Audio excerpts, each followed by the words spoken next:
വറഹ്മത്തുള്ളാ. ആദരണീയരായ IYA-യുടെയും ICC-യുടെയും നേതാക്കളെ,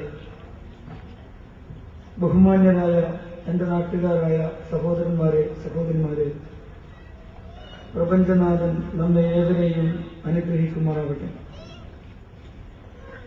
solidarity youth മൂവ്മെന്റിന്റെ വിപ്ലവാഭിവാദ്യങ്ങൾ അർപ്പിക്കുന്നു.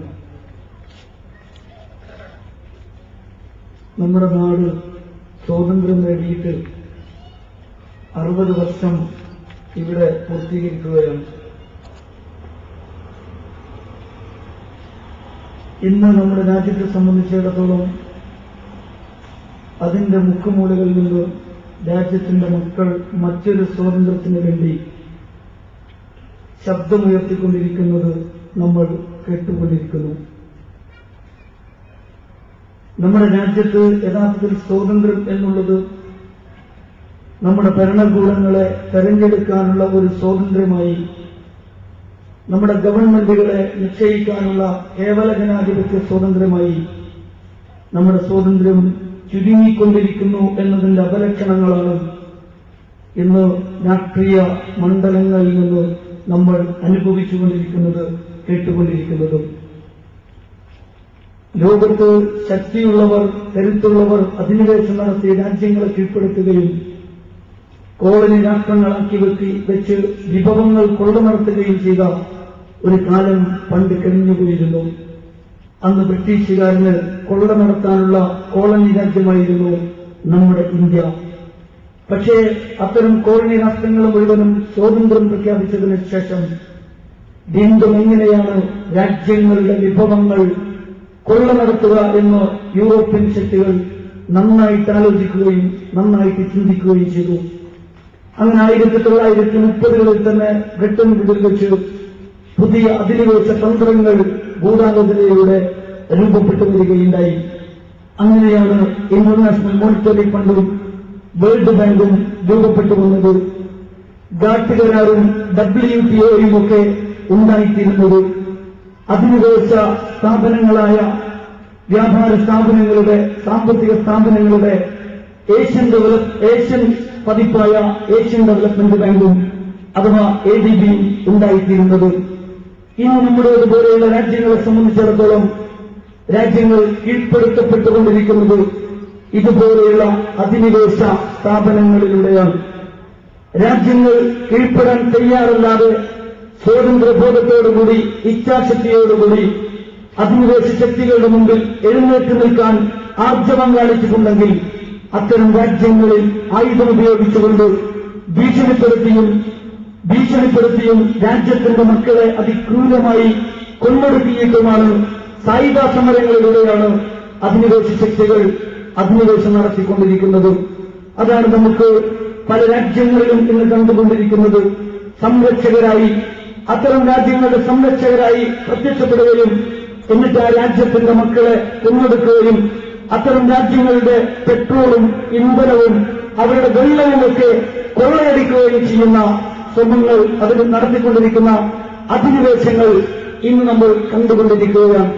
എന്നാൽ മറ്റു ചില രാജ്യങ്ങൾ, മറ്റു ചില പ്രദേശങ്ങൾ കീഴ്പ്പെടാൻ തയ്യാറുള്ളതുകൊണ്ട് അത്തരം രാജ്യങ്ങളെ സാമ്പത്തികമായ സംവിധാനങ്ങളിലൂടെ കീഴ്പ്പെടുത്തിപ്പെട്ടുകൊണ്ടിരിക്കുന്നു എന്നുള്ളത് ഇന്ന് നമ്മൾ കണ്ടുകൊണ്ടിരിക്കുകയാണ്.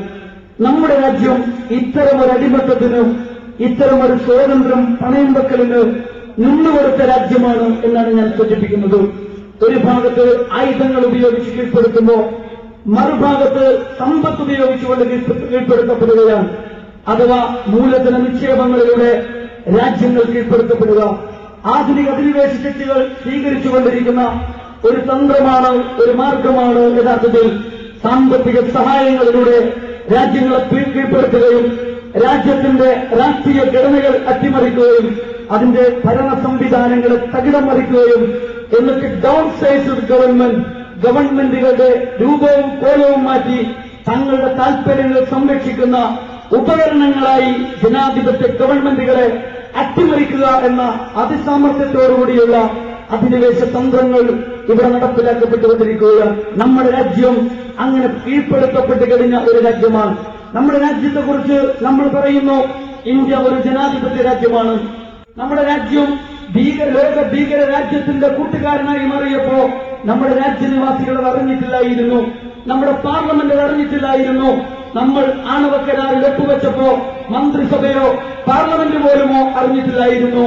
അങ്ങനെ പാർലമെന്റ് പോലും ഒരു ജനാധിപത്യ ഗവൺമെന്റ് പോലും അറിയാതെ നമ്മുടെ രാജ്യത്തിന്റെ പ്രധാനമന്ത്രിക്കും മറ്റു ചില ആളുകൾക്കും നമ്മുടെ രാജ്യം നാളിതുവരെ സ്വീകരിച്ചു പോയിരുന്ന സകല മൂല്യങ്ങളെയും കാറ്റിൽ പറത്തിക്കൊണ്ട് ഭീകര രാജ്യങ്ങളുടെ താൽപര്യങ്ങൾക്ക് വേണ്ടി കരാറുകൾ സൃഷ്ടിക്കുവാനും കരാറുകളിൽ ഒപ്പുവെക്കാനും സാധിക്കുന്നുവെങ്കിൽ നമ്മുടെ രാജ്യത്ത് നമ്മുടെ സ്വാതന്ത്ര്യം നാം പണയം വെച്ച് കഴിഞ്ഞിരിക്കുന്നു എന്നതിലേക്കാണ് സൂചിപ്പിക്കുന്നത്. നമ്മുടെ രാജ്യനിവാസികളുടെ താൽപര്യമായിരുന്നില്ല, പാർലമെന്റ് അംഗങ്ങളുടെ താൽപര്യമായിരുന്നില്ല, മന്ത്രിസഭയുടെ പോലും കൂടിയാലോചനയിലൂടെയായിരുന്നില്ല. പ്രധാനമന്ത്രി വിചാരിച്ചാൽ എന്തും നടക്കും എന്നിടത്തേക്ക്, നടക്കേണ്ടതുണ്ട് എന്നിടത്തേക്ക് പ്രധാനമന്ത്രിയും ഗവൺമെന്റുമൊക്കെ സാമ്രാജ്യത്വത്തിന്റെ ഉപകരണങ്ങളാണ് എന്ന് നാൾക്കുനാൾ തെളിയിച്ചുകൊണ്ടിരിക്കുന്നു എന്നാണ് ഞാൻ സൂചിപ്പിക്കുന്നത്.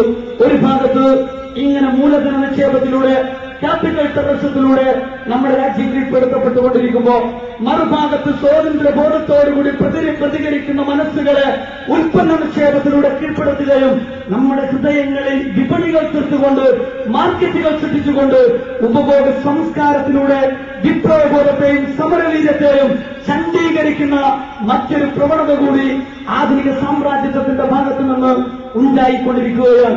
ഇവിടെയാണ് ഇന്ന് ലോകത്ത് സാമ്രാജ്യത്വം വിജയിച്ചുകൊണ്ടിരിക്കുന്നത്.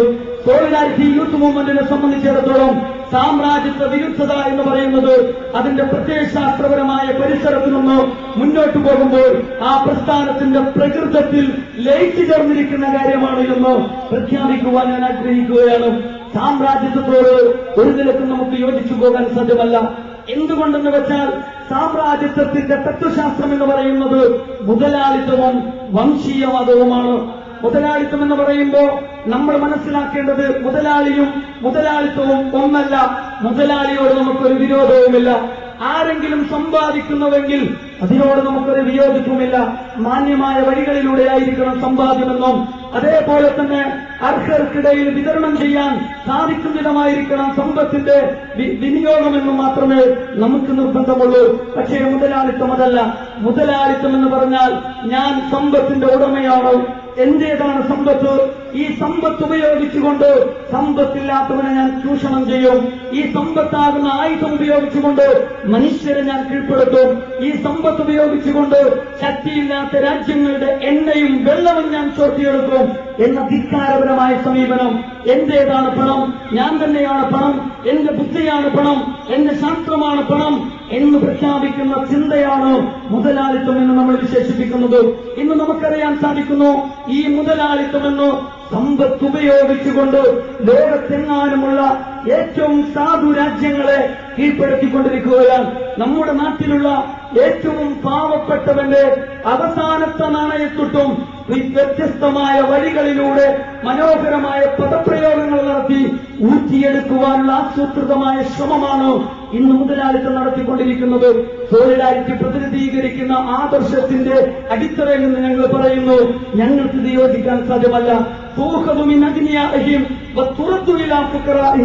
സമ്പന്നരിൽ നിന്ന് ശേഖരിക്കുകയും എന്നിട്ട് സാധാരണക്കാർക്കിടയിൽ വിതരണം നടത്തുകയും ചെയ്യണമെന്ന് പഠിപ്പിക്കുന്ന ഒരാദർശ പരിസരത്ത് നിന്നുകൊണ്ട്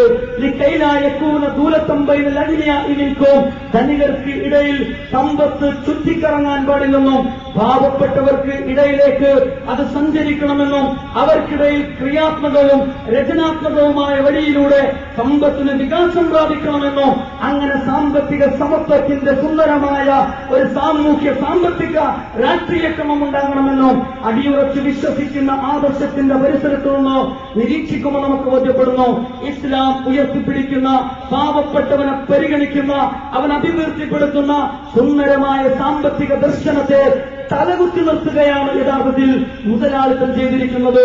മുതലാളിത്തം പാവപ്പെട്ടവന്റെ അവസാനത്തെ നാണയത്തിന് വേണ്ടി തന്ത്രങ്ങൾ ആവിഷ്കരിച്ചുകൊണ്ടിരിക്കുകയാണ്. അതുകൊണ്ട് ഞാൻ പറയുന്നു, സോളിഡാരിറ്റി യൂത്ത് മൂവ്മെന്റ് കാലഘട്ടത്തിന്റെ മുതലാളിത്തത്തോട് യുദ്ധം പ്രഖ്യാപിച്ചിരിക്കുകയാണ്. വിശ്വസിക്കുന്ന ആദർശത്തിന്റെ പരിസരത്ത് നിന്ന് ഞങ്ങൾ അതിനെ വിചാരണ ചെയ്തുകൊണ്ടിരിക്കുകയാണ്. ഞങ്ങൾ അതിനെ പ്രതിരോധിച്ചുകൊണ്ടിരിക്കുകയാണ്. രണ്ടാമതെനിക്ക് സൂചിപ്പിക്കുവാനുള്ളത് സാമ്രാജ്യത്വത്തിന്റെ മറ്റൊരു തത്വശാസ്ത്രമാണ് വംശീയവാദം എന്ന് പറയുന്നത്. വംശീയവാദത്തോടും സങ്കുചിത ദേശീയതയോടും നമുക്കൊരിക്കലും പൊരുത്തപ്പെട്ടു പോകാൻ സാധ്യമല്ല. ഇന്ന് ലോകത്ത് പാവപ്പെട്ട രാജ്യങ്ങളെയും പാവപ്പെട്ട സമൂഹങ്ങളുടെ സംസ്കാരങ്ങളെയും പാവപ്പെട്ട സമൂഹങ്ങളെയും നശിപ്പിക്കുന്നതിന് വേണ്ടി ഉപയോഗിക്കുന്ന രണ്ട് പ്രചോദനങ്ങളാണ് യഥാർത്ഥത്തിൽ വംശീയവാദവും സങ്കുചിത ദേശീയവാദവും. ഈ രണ്ട് വാദങ്ങൾ സാമ്രാജ്യത്തെ സംബന്ധിച്ചിടത്തോളം പരിശോധിച്ചു നോക്കിയാൽ നമുക്ക് ബോധ്യപ്പെടും. വംശീയവാദം എന്ന് പറയുന്നത് സാമ്രാജ്യത്വത്തിന്റെ കൂടപ്പിറപ്പാണ് എന്ന് ചരിത്രം നമ്മളെ ഓർമ്മിപ്പിക്കുകയാണ്. അവർ വിശ്വസിക്കുന്നു ഞങ്ങൾ ബുദ്ധിയുള്ളവരും സംസ്കാരമുള്ളവരുമാണ് എന്ന്. എങ്കിൽ ഞാൻ സൂചിപ്പിക്കുന്നു, ഇതേ വംശീയവാദമാണ് നമ്മുടെ ഇന്ത്യയിലെ ഫാസിസ്റ്റുകളും സ്വീകരിച്ചുകൊണ്ടിരിക്കുന്നത്. എനിക്ക് സൂചിപ്പിക്കുവാനുള്ളത്, വംശീയവാദത്തോട് സോളിഡാരിറ്റിക്ക് ഒരു നിലക്കും യോജിച്ചു പോകാൻ സാധ്യമല്ല. ഞങ്ങൾ വിശ്വസിക്കുന്നു വംശീയവാദം ഹിറ്റ്ലറുടെ വാദമാണ്, മുസോളിനിയുടെ വാദമാണ്. ഞങ്ങൾ ഒന്നുകൂടി വിശ്വസിക്കുന്നു, ഹിറ്റ്ലറുടെ മാത്രം വാദമല്ല, മുസോളിനിയുടെ മാത്രം വാദമല്ല. വംശീയവാദം എന്ന് പറയുന്നത് ചെകുത്താന്റെ വാദമാണ്. കാരണം ലോകത്താദ്യമായി വംശീയവാദം ഉന്നയിച്ചത് ചെകുത്താനായിരുന്നു. ആ മണ്ണിൽ നിന്ന് സൃഷ്ടിക്കപ്പെട്ട ആദമിന്റെ മുമ്പിൽ സുജൂദ് ചെയ്യണമെന്ന്, സാഷ്ടാംഗം പ്രണമിക്കണമെന്ന് പ്രപഞ്ചനാഥൻ ആവശ്യപ്പെട്ടപ്പോ ചെകുത്താൻ വാദിച്ച ഒരു വാദമുണ്ട്. അന ഖൈറും മിൻഹു ഖലഖ്തനീ മിൻ നാർ വഖലഖ്തഹു മിൻ തീൻ. മണ്ണിൽ നിന്ന് സൃഷ്ടിക്കപ്പെട്ട അധമനായ മനുഷ്യന്റെ മുമ്പിൽ അഗ്നിയിൽ നിന്ന് സൃഷ്ടിക്കപ്പെട്ട സൃഷ്ടിപ്പുകൊണ്ട് വംശമഹിമയുള്ള ഞാൻ എങ്ങനെയാണ് സുജൂദ് ചെയ്യുക എന്നൊരു ചോദ്യമുണ്ട്, ചെകുത്താന്റെ ചോദ്യം. ഞങ്ങൾ പറയുന്നു അത് വംശീയവാദത്തിൽ അധിഷ്ഠിതമായ ചോദ്യമാണ്. എങ്കിൽ ഞങ്ങൾ ആവർത്തിച്ചു പറയുന്നു, ഈ ചെകുത്താനിസത്തെയാണ് ഇന്ന് അമേരിക്കയും യൂറോപ്പും ഒക്കെ പ്രതിനിധീകരിച്ചുകൊണ്ടിരിക്കുന്നത്. അതുകൊണ്ട് തന്നെ നമുക്ക് പറയാവുന്നതാണ്, മുമ്പൊരു മഹാൻ പ്രസംഗിച്ചുവല്ലോ, ഒരു ചെകുത്താൻ തലേ ദിവസം വന്ന് പ്രസംഗിച്ചു പോയതിനെ കുറിച്ച്. ഞാൻ സൂചിപ്പിക്കുന്നത് ഈ വാദങ്ങൾ വംശീയവാദങ്ങളാണ്. ആ വംശീയവാദങ്ങളും സങ്കുചിത ദേശീയവാദങ്ങളും ഒരിക്കലും നമുക്ക് അംഗീകരിക്കാൻ സാധ്യമല്ല.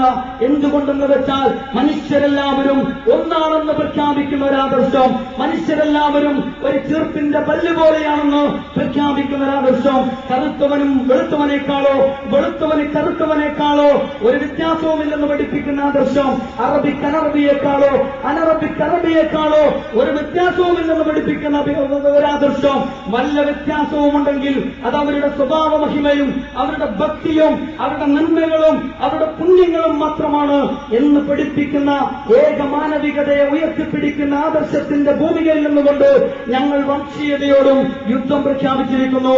അപ്പോൾ ഞാൻ സൂചിപ്പിക്കുന്നത്, മുതലാളിത്തത്തോടും വംശീയതയോടുമുള്ള ആദർശപരമായ വിരോധമാണ് യഥാർത്ഥ സോളിഡാരിറ്റി യൂത്ത് മൂവ്മെന്റും അതിന്റെ മാതൃപ്രസ്ഥാനമായ ജമാഅത്തെ ഇസ്ലാമിയും ആദർശത്തിന്റെ അടിത്തറയിൽ നിന്നുകൊണ്ട് ഇന്ന് പ്രകടിപ്പിച്ചുകൊണ്ടിരിക്കുന്നത്. ഈ സാമ്രാജ്യത്വത്തിന്റെ അജണ്ടകളാണ് നമ്മൾ ജീവിച്ചുകൊണ്ടിരിക്കുന്ന നമ്മുടെ കൊച്ചു കേരളത്തിൽ പോലും ഇന്ന് നടപ്പിലാക്കിക്കൊണ്ടിരിക്കുന്നത്.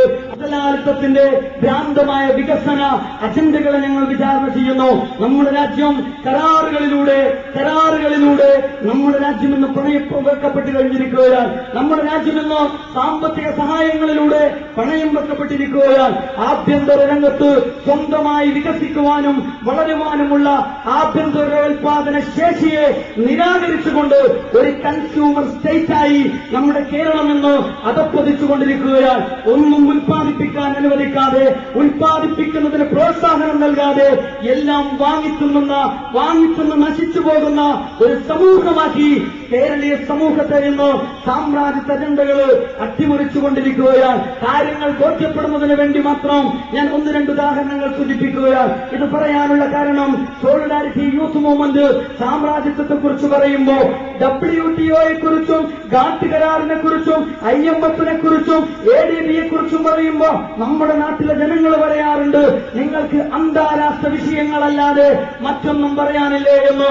പക്ഷേ 4 വർഷം സോളിഡാരിറ്റി കേരളത്തിൽ പ്രവർത്തിച്ചപ്പോ കേരളത്തിലെ ജനത ഇപ്പോൾ അങ്ങനെ സോളിഡാരിറ്റിയോട് പറയാറില്ലെന്ന് മാത്രമല്ല, നിങ്ങൾ പറയുന്നത് ഞങ്ങൾക്ക് ബോധ്യപ്പെട്ടിരിക്കുന്നു, അതുകൊണ്ട് നിങ്ങളുടെ പിന്നിൽ നിന്നുകൊണ്ട് സമര പോരാട്ടങ്ങൾക്ക് ഞങ്ങളുമുണ്ട് എന്ന് പ്രഖ്യാപിക്കുന്നിടത്ത് കേരളത്തിന്റെ ഉത്ഭുതത വളർന്നു കഴിഞ്ഞിരിക്കുന്നു എന്നാണ് സന്തോഷപൂർവ്വം എനിക്ക് ഓർക്കാനുള്ളത്. പക്ഷേ ഞാൻ പറയുന്നു, നമ്മൾ ആലോചിച്ചു നോക്കൂ, എന്താണ് യഥാർത്ഥത്തിൽ സാമ്രാജ്യത്വം? നമ്മുടെ വീട്ടിന്റെ മുറ്റത്ത് നമ്മൾ നട്ടുപിടിപ്പിക്കുന്ന കൃഷ്ണ തുളസിയുണ്ടല്ലോ, നമുക്ക് ചുമ വന്നാൽ നമ്മൾ ഉപയോഗിക്കുന്ന, കഫക്കെട്ടിന് ഉപയോഗിക്കുന്ന, നമ്മുടെ നാട്ടിലെ മഞ്ഞളുണ്ടല്ലോ, നമ്മുടെ നാട്ടിലെ ആര്യവേപ്പുണ്ടല്ലോ, ആര്യവേപ്പിൽ നിന്ന് മരുന്ന് ഉൽപ്പാദിപ്പിക്കാൻ നിങ്ങൾക്ക് സ്വാതന്ത്ര്യമില്ല എന്ന് പ്രഖ്യാപിക്കുന്ന ഒരു വ്യവസ്ഥയെക്കുറിച്ചാണ് ഞങ്ങൾ പറയുന്നത്. നിങ്ങളുടെ വീട്ടിലുള്ള മഞ്ഞൾ കൊണ്ട് കറിയുണ്ടാക്കാം, പക്ഷേ മഞ്ഞളിൽ നിന്ന് മരുന്ന് ഉൽപ്പാദിപ്പിക്കരുത് എന്ന് പറയുന്ന ഒരു നിയമത്തെയാണ് നമ്മൾ ചോദ്യം ചെയ്യുന്നത്.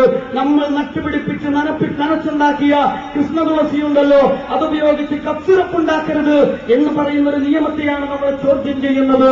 നമ്മുടെ മുറ്റത്ത് കുടിച്ച നമ്മുടെ കിണറിലെ വെള്ളം നമ്മൾ വെക്കുമ്പോ അവിടെ മീറ്റർ വെച്ചുകൊണ്ട് എത്ര വെള്ളമാണോ എടുത്തത് അതിന് നിങ്ങൾ പണമെടുക്കണം. സാമ്രാജ്യത്വ ശക്തികൾക്ക് വേണ്ടി അവരുടെ സ്ഥാപനങ്ങളിൽ നിങ്ങൾ പണമെടുക്കണം. വെള്ളം വിലയുള്ള ചരക്കാണെന്നും വെറുതെ ഉപയോഗിക്കാൻ പാടില്ല എന്നും പ്രഖ്യാപിക്കപ്പെടുന്ന വ്യവസ്ഥക്കെതിരെയാണ് ഞങ്ങൾ സംസാരിച്ചു കൊണ്ടിരിക്കുന്നത്. നിങ്ങൾ ആലോചിച്ചു നോക്കൂ, വളരെ ആഴത്തിൽ നിന്നുകൊണ്ട് സാമ്രാജ്യത്വത്തെ വിലയിരുത്തുന്നതിൽ നിന്ന് നമ്മുടെ ഗവൺമെന്റുകളിൽ നിന്ന് പിന്തിരിഞ്ഞുകൊണ്ടിരിക്കുകയാണ്. എന്തുകൊണ്ട് പിന്തിരിയുന്നു എന്ന് ചോദിച്ചാൽ, അങ്ങനെയുള്ള ചർച്ചകളിലേക്ക് കടന്നുപോയാൽ സാമ്രാജ്യത്വത്തിന് വേണ്ടി ദല്ലാൽ പണിയെടുക്കുകയാണ് അവർ എന്ന കാര്യം കേരളത്തിന്റെ ജനത മനസ്സിലാക്കി കളയും. നിങ്ങൾ ഓർത്തു നോക്കൂ, വിദർഭയിൽ കർഷകർ ആത്മഹത്യ ചെയ്യുകയുണ്ടായി, നമ്മുടെ നാട്ടിൽ വയനാട്ടിലും കർഷകർ ആത്മഹത്യ ചെയ്യുകയുണ്ടായി. എന്താണ് കേന്ദ്ര ഗവൺമെന്റും നമ്മുടെ സംസ്ഥാന ഗവൺമെന്റുകളും എന്താണ് കാട്ടിക്കൂട്ടിക്കൊണ്ടിരിക്കുന്നത്? വിദർഭയിൽ അവർക്ക് പ്രത്യേകമായ കാർഷിക പാക്കേജ് ആത്മഹത്യ ചെയ്തവരുടെ കുടുംബങ്ങൾക്ക് 1-2 ലക്ഷം കൊടുക്കുക.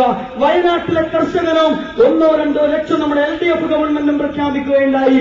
ഉപരിപ്ലവമായ കാര്യങ്ങൾ മൗലികമായി സമീപിക്കാത്ത സമീപനമാണ് നമ്മുടെ ഗവൺമെന്റുകളുടെ ഭാഗത്തു നിന്നുണ്ടായത്. എന്ത് സംഭവിച്ചു? ആത്മഹത്യ ചെയ്താൽ 5 ലക്ഷം കിട്ടുമെങ്കിൽ എന്റെ കുടുംബമെങ്കിലും രക്ഷപ്പെടട്ടെ എന്ന് വിചാരിച്ച് ആത്മഹത്യകളുടെ എണ്ണം കൂടുകയല്ലാതെ പ്രശ്നം മൗലികമായിട്ട് പരിഹരിക്കപ്പെടുന്നില്ല. എന്തുകൊണ്ട് പരിഹരിക്കപ്പെടുന്നില്ല? നമ്മുടെ കാർഷിക പ്രതിസന്ധി സ്പെഷ്യൽ പാക്കേജ് കൊണ്ട് പരിഹരിക്കപ്പെടുന്നതല്ല. നമ്മുടെ കേരളത്തിലെ പോലും കാർഷിക പ്രതിസന്ധി എന്തുകൊണ്ട് എന്ന് നമ്മൾ അന്വേഷിക്കണം. WTO കുറിച്ച് ഞാൻ സൂചിപ്പിക്കുകയുണ്ടായല്ലോ. WTO-യിൽ 1995 കാർഷിക കരാർ കൂടി നിലവിൽ വരികയുണ്ടായി. നമ്മുടെ രാജ്യം, നമ്മുടെ ഗവൺമെന്റ്, ദേശീയ ഗവൺമെന്റ് 99 കാർഷിക കരാറിൽ ഒപ്പുവെക്കുകയുണ്ടായി. ഇന്ത്യയിൽ 99 മുതൽ കാർഷിക കരാർ നടപ്പിലാക്കുകയുണ്ടായി.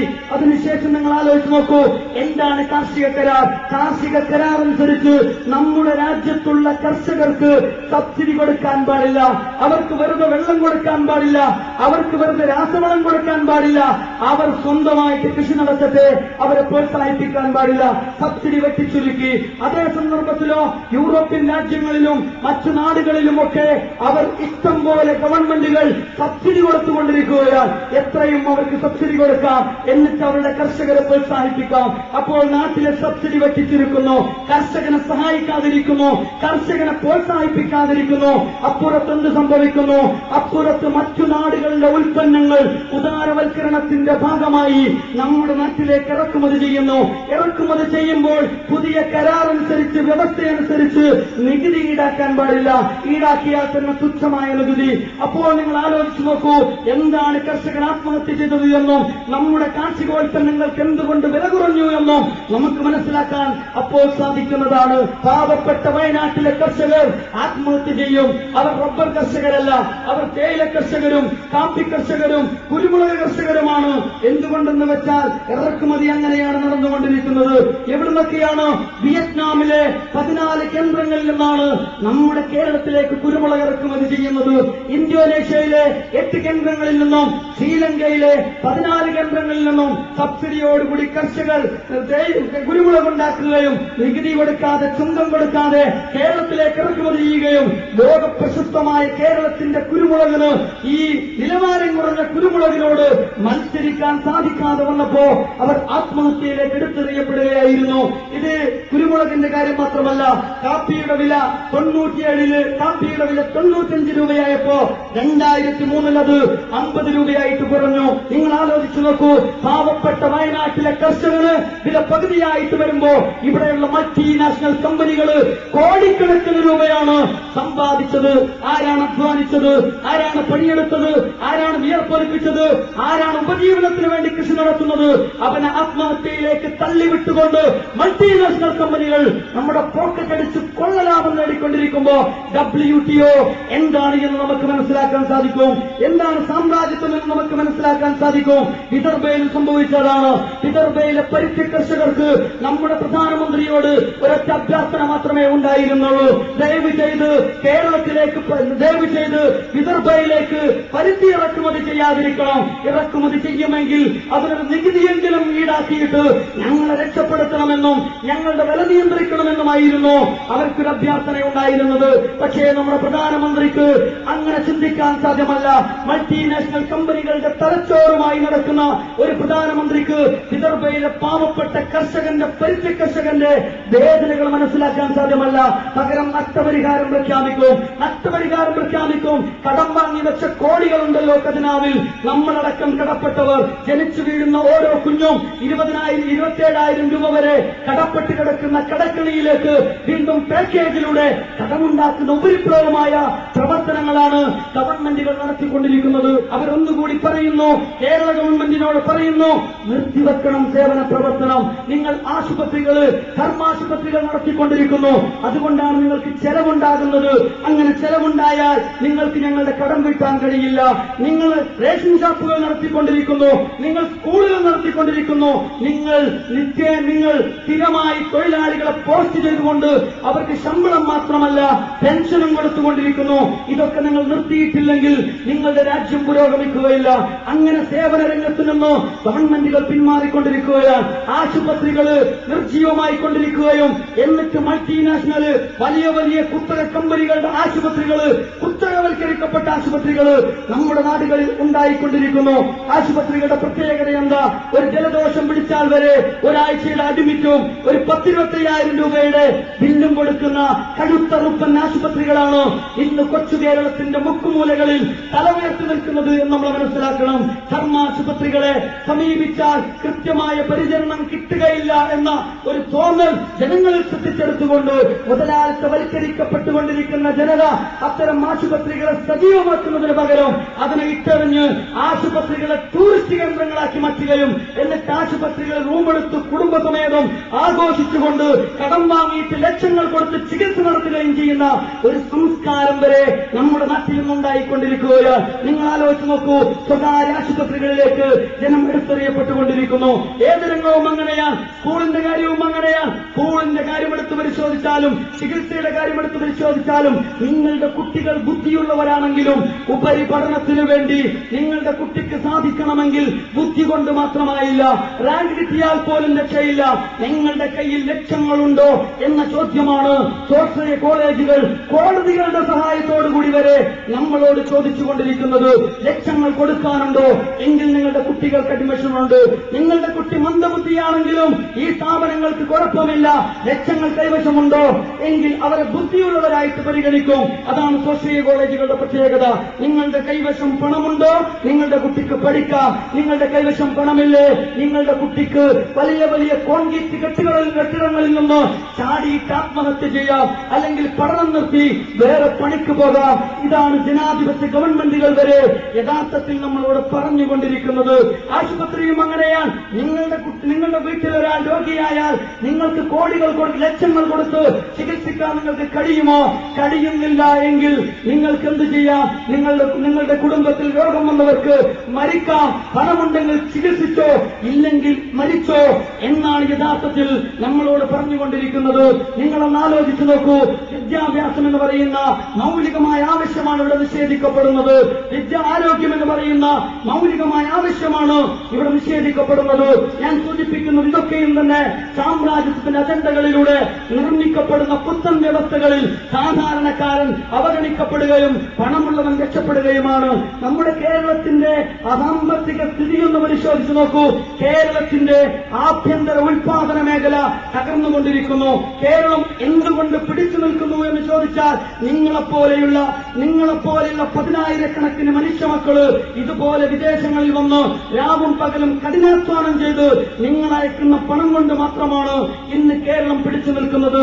അതേ സന്ദർഭത്തിൽ നിങ്ങൾ ആലോചിച്ചു നോക്കൂ, നമ്മുടെ മാറി മാറി വന്ന ഗവൺമെന്റുകൾ UDF ആയാലും LDF ആയാലും ഇത്തിരിയെങ്കിലും നിങ്ങളുടെ പണത്തെ മാനേജ് ചെയ്യാൻ, നിങ്ങളുടെ പണത്തെ ശാസ്ത്രീയമായി ഉപയോഗിക്കുന്നതിന് വേണ്ടി വല്ല പദ്ധതിയും നാളിതുവരെ ആവിഷ്കരിച്ചിട്ടുണ്ടോ? നിങ്ങൾ കോഴിക്കോട് പോയി വിമാനമിറങ്ങുമ്പോൾ പോലും നിങ്ങളെ ക്രൂരമായിട്ട് പീഡിപ്പിക്കുകയും നിങ്ങളെ ചൂഷണം ചെയ്യുകയും ചെയ്യുന്ന സംവിധാനങ്ങളാണല്ലോ ഇന്നും കേരളത്തിൽ നിലനിൽക്കുന്നത്. നമ്മുടെ ഗവൺമെന്റുകൾക്ക് വല്ലതും ചെയ്യാൻ സാധിക്കുന്നുണ്ടോ? നിങ്ങൾക്ക് വേണ്ടി സംസാരിക്കുവാനോ നിങ്ങൾക്ക് വേണ്ടി നിലകൊള്ളാനോ നമ്മുടെ ഗവൺമെന്റുകൾക്ക് സാധിക്കുന്നുണ്ടോ? ഈ കേരളം ഇപ്പോൾ നിലനിൽക്കുന്നത് ഒരുപക്ഷെ നിങ്ങളുടെ പണം കൊണ്ട് മാത്രമായിരിക്കും എന്ന് വിശ്വസിക്കുന്നതാണ് ബുദ്ധി.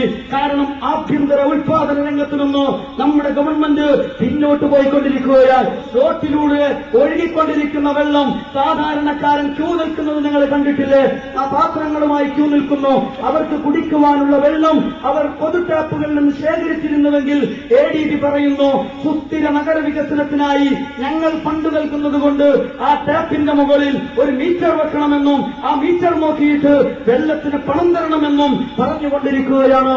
അഥവാ നിങ്ങൾക്ക് കുടിക്കാനുള്ള വെള്ളം പോലും ഇതുവരെ ഗവൺമെന്റ് സംവിധാനങ്ങളിലൂടെ ലഭിച്ചിരുന്നുവെങ്കിൽ ഇനി അത് നൽകേണ്ടതില്ല. അത് സേവന മേഖലയാണ്. പണമുള്ളവൻ വെള്ളം കുടിച്ചാൽ മതി, പണമില്ലാത്തവൻ വെള്ളം കിട്ടാതെ മരിച്ചുകൊള്ളട്ടെ എന്നാണ് നമ്മുടെ ഉത്തരവാദപ്പെട്ട ഭരണകൂടങ്ങൾ ഏഷ്യൻ ഡെവലപ്മെന്റ് ബാങ്കിന് വേണ്ടി നമ്മളോട് നിർദ്ദേശിച്ചുകൊണ്ടിരിക്കുന്നത്. എന്നിട്ട് ജനങ്ങളെ തെറ്റിദ്ധരിപ്പിക്കുന്നതിന് വേണ്ടി പല അട്ടിമറികളും അവർ നടത്തിക്കൊണ്ടിരിക്കുകയാണ്. ഞാൻ സൂചിപ്പിക്കുന്നത്, നമ്മുടെ കുടിവെള്ളത്തിന് വില നിശ്ചയിച്ചു കഴിഞ്ഞു, നമ്മുടെ ആരോഗ്യത്തിന് വില നിശ്ചയിച്ചു കഴിഞ്ഞു, നമ്മുടെ ഭക്ഷണത്തിന് വില നിശ്ചയിച്ചു കഴിഞ്ഞു, നമ്മുടെ വിദ്യാഭ്യാസത്തിനും നമ്മുടെ ചികിത്സക്കും എല്ലാത്തിനും വില നിശ്ചയിച്ചു കഴിഞ്ഞു. വിലയെടുക്കാൻ നിങ്ങൾക്ക് കഴിയുമോ? ഇല്ലെങ്കിൽ നിങ്ങൾ കേരളത്തിൽ ജീവിക്കണ്ട, ഇന്ത്യയിൽ ജീവിക്കണ്ട, എവിടെയും ജീവിക്കണ്ട എന്നുള്ളതാണ്. പലരും സൂചിപ്പിക്കാറുണ്ട്, സ്വകാര്യവൽക്കരണമൊക്കെ നല്ലതല്ലേ, കാരണം ഗവൺമെന്റിന്റെ പദ്ധതികളൊക്കെ തകർന്നുകൊണ്ടിരിക്കുകയാണല്ലോ. യഥാർത്ഥത്തിൽ നിങ്ങൾ മനസ്സിലാക്കേണ്ടത് ഈ സ്വകാര്യവൽക്കരണം തന്നെയാണ് നമ്മുടെ രാജ്യത്തും ഇന്ന് പ്രത്യാഘാതങ്ങൾ സൃഷ്ടിച്ചുകൊണ്ടിരിക്കുന്നത്. ഈ സ്വകാര്യവൽക്കരണത്തിലൂടെ, ഉദാരവൽക്കരണത്തിലൂടെ, ഗ്ലോബലൈസേഷനിലൂടെ നമ്മുടെ രാജ്യത്ത് പാവപ്പെട്ടവന് ജീവിക്കാൻ പറ്റാത്ത ഒരു സാഹചര്യം യഥാർത്ഥത്തിൽ ഇവിടെ സൃഷ്ടിക്കപ്പെട്ടിരിക്കുകയാണ്. ഏത് രംഗമെടുത്താൽ പരിശോധിച്ചാലും നിങ്ങൾക്കത് ബോധ്യപ്പെടും. സ്പെഷ്യൽ എക്കണോമിക് സോണുകളിൽ കോർപ്പറേറ്റ് മാനേജ്മെന്റുകളുടെ അധികാരത്തിന് കീഴിൽ മൾട്ടിനാഷണൽ കമ്പനികൾക്ക് വേണ്ടിയിട്ട് നമ്മുടെ രാജ്യത്തിന്റെ മണ്ണ് പിടിച്ചെടുത്തു നൽകുകയാണ്. നമ്മുടെ നാട്ടിലെ സാധാരണക്കാർ നാട്ടിപ്പുറത്താക്കി അവർ കേൾപ്പിച്ചു കൊടുക്കുകയാണ്. അങ്ങനെയുള്ള സ്പെഷ്യൽ എക്കണോമിക് സോണുകളിൽ വൈദ്യുതി ഫ്രീ ആയിട്ട് കൊടുക്കണമത്രേ നമ്മുടെ ഗവൺമെന്റ് അടക്കം. വെള്ളം ഫ്രീ ആയിട്ട് കൊടുക്കണമത്രേ. വൈദ്യുതിയും വെള്ളവും ഫ്രീ ആയിട്ട് കൊടുക്കുന്നു. ആർക്ക്? ഏറ്റവും വലിയ കുത്തക കമ്പനികൾക്ക്. അതേ സന്ദർഭത്തിൽ ശുപാർശ ചെയ്യപ്പെടുന്നു, നമ്മുടെ നാട്ടിലെ ചെറ്റക്കുടിൽ ബൾബ് കത്തിക്കാൻ 15 രൂപ വരെ അവർ ഇനി മുതൽ ബില്ലടക്കണമെന്ന നിർദ്ദേശങ്ങൾ പോയിക്കൊണ്ടിരിക്കുന്നു. നടപ്പിലാക്കിയിട്ടില്ല.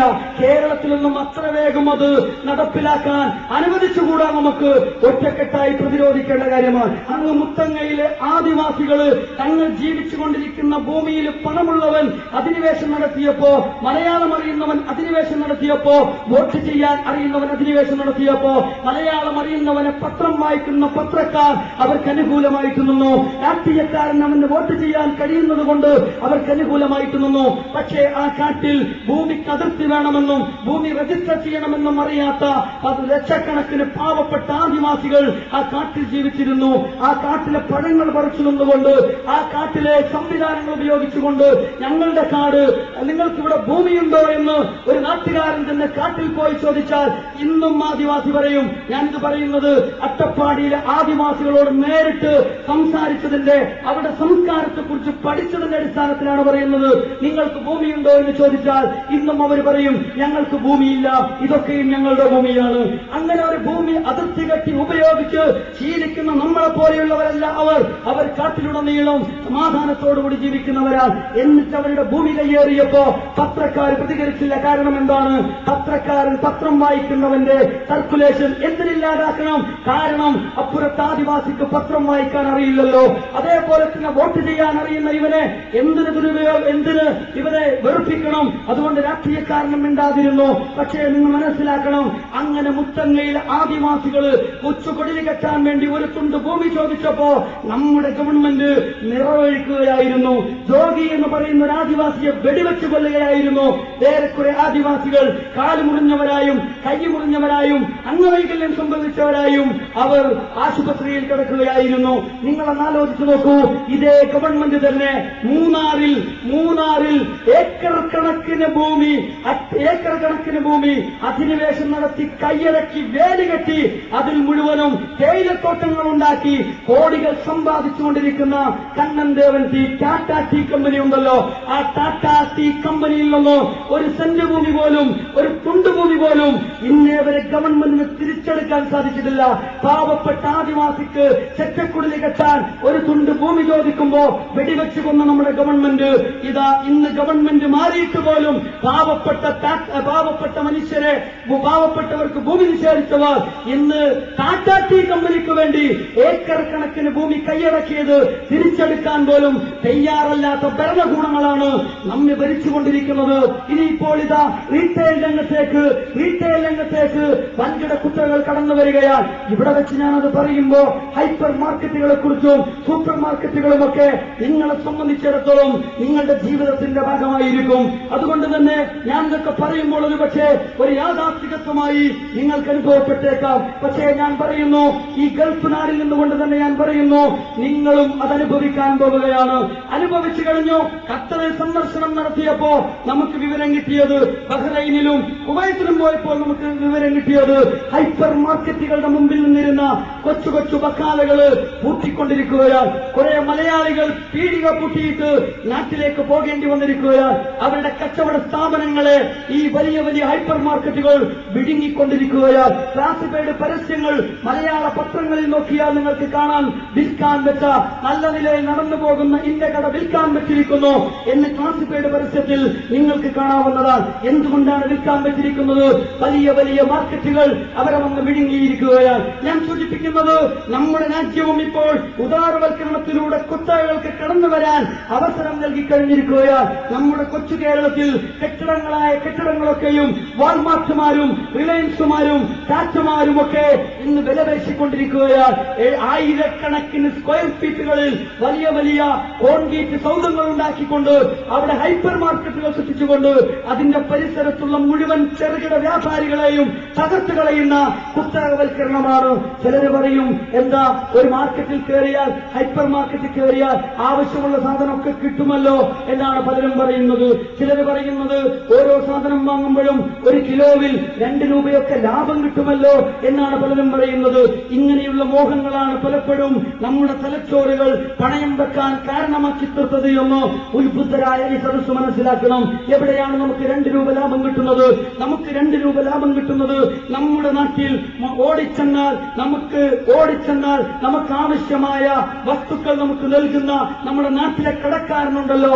നമ്മൾ രോഗിയായാൽ നമ്മളെ സഹായിക്കുന്ന കടക്കാരനുണ്ടല്ലോ. നമുക്ക് വേണമെങ്കിൽ കണക്ക് വെച്ചുകൊണ്ട് ഒരു മാസം വരെ കടം കിട്ടുന്ന കച്ചവടക്കാരനുണ്ടല്ലോ. നമ്മെ സഹായിക്കാൻ കഴിയുന്ന ഒരു കച്ചവടക്കാരൻ. ആ കച്ചവടക്കാരന്റെ നിലനിൽപ്പ് അപകടപ്പെടുത്തിക്കൊണ്ട് ആ കച്ചവടക്കാരന്റെ കച്ചവടം കൂട്ടിച്ചതിനു ശേഷം എന്തായിരിക്കും ഇവന്റെ മാർക്കറ്റിലെ വില എന്ന് പരിശോധിക്കുവാൻ പല രാജ്യങ്ങളിലും എന്ന് നമ്മൾ അന്വേഷിച്ചാൽ മതി. എന്തിനേറെ മദ്രാസിൽ മാത്രം പോയിട്ട് നിങ്ങളൊരു പഠനം നടത്തിയാൽ മതി.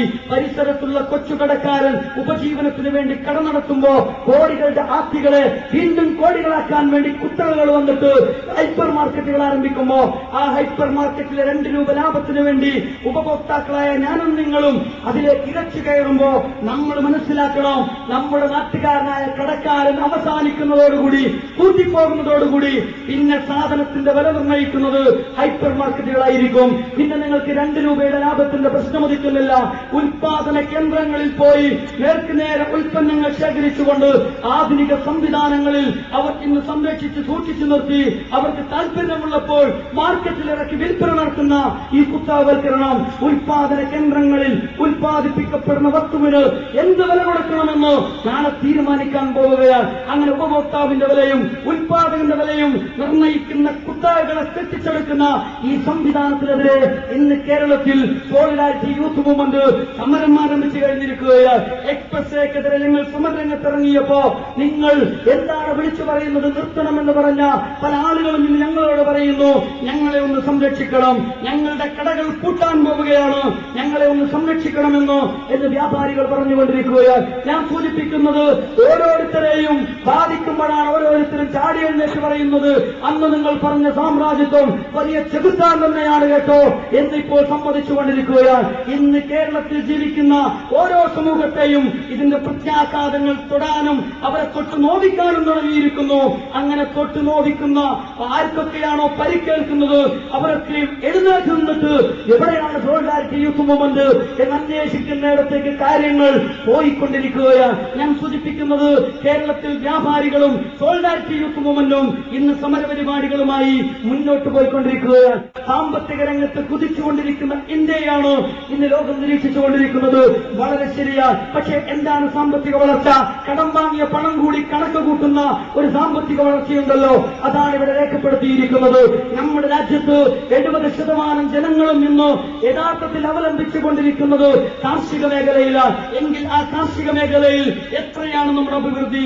ആ കാർഷിക മേഖലയിൽ 1.5% നമ്മുടെ അഭിവൃദ്ധി. അഥവാ ഒരു രാജ്യത്തിന്റെ ആഭ്യന്തര ഉൽപാദന മേഖല കുത്തനെ തകർന്നുകൊണ്ട് എന്തൊരു വികസനമാണ് നമ്മുടെ രാജ്യത്തുണ്ടാകുന്നത്?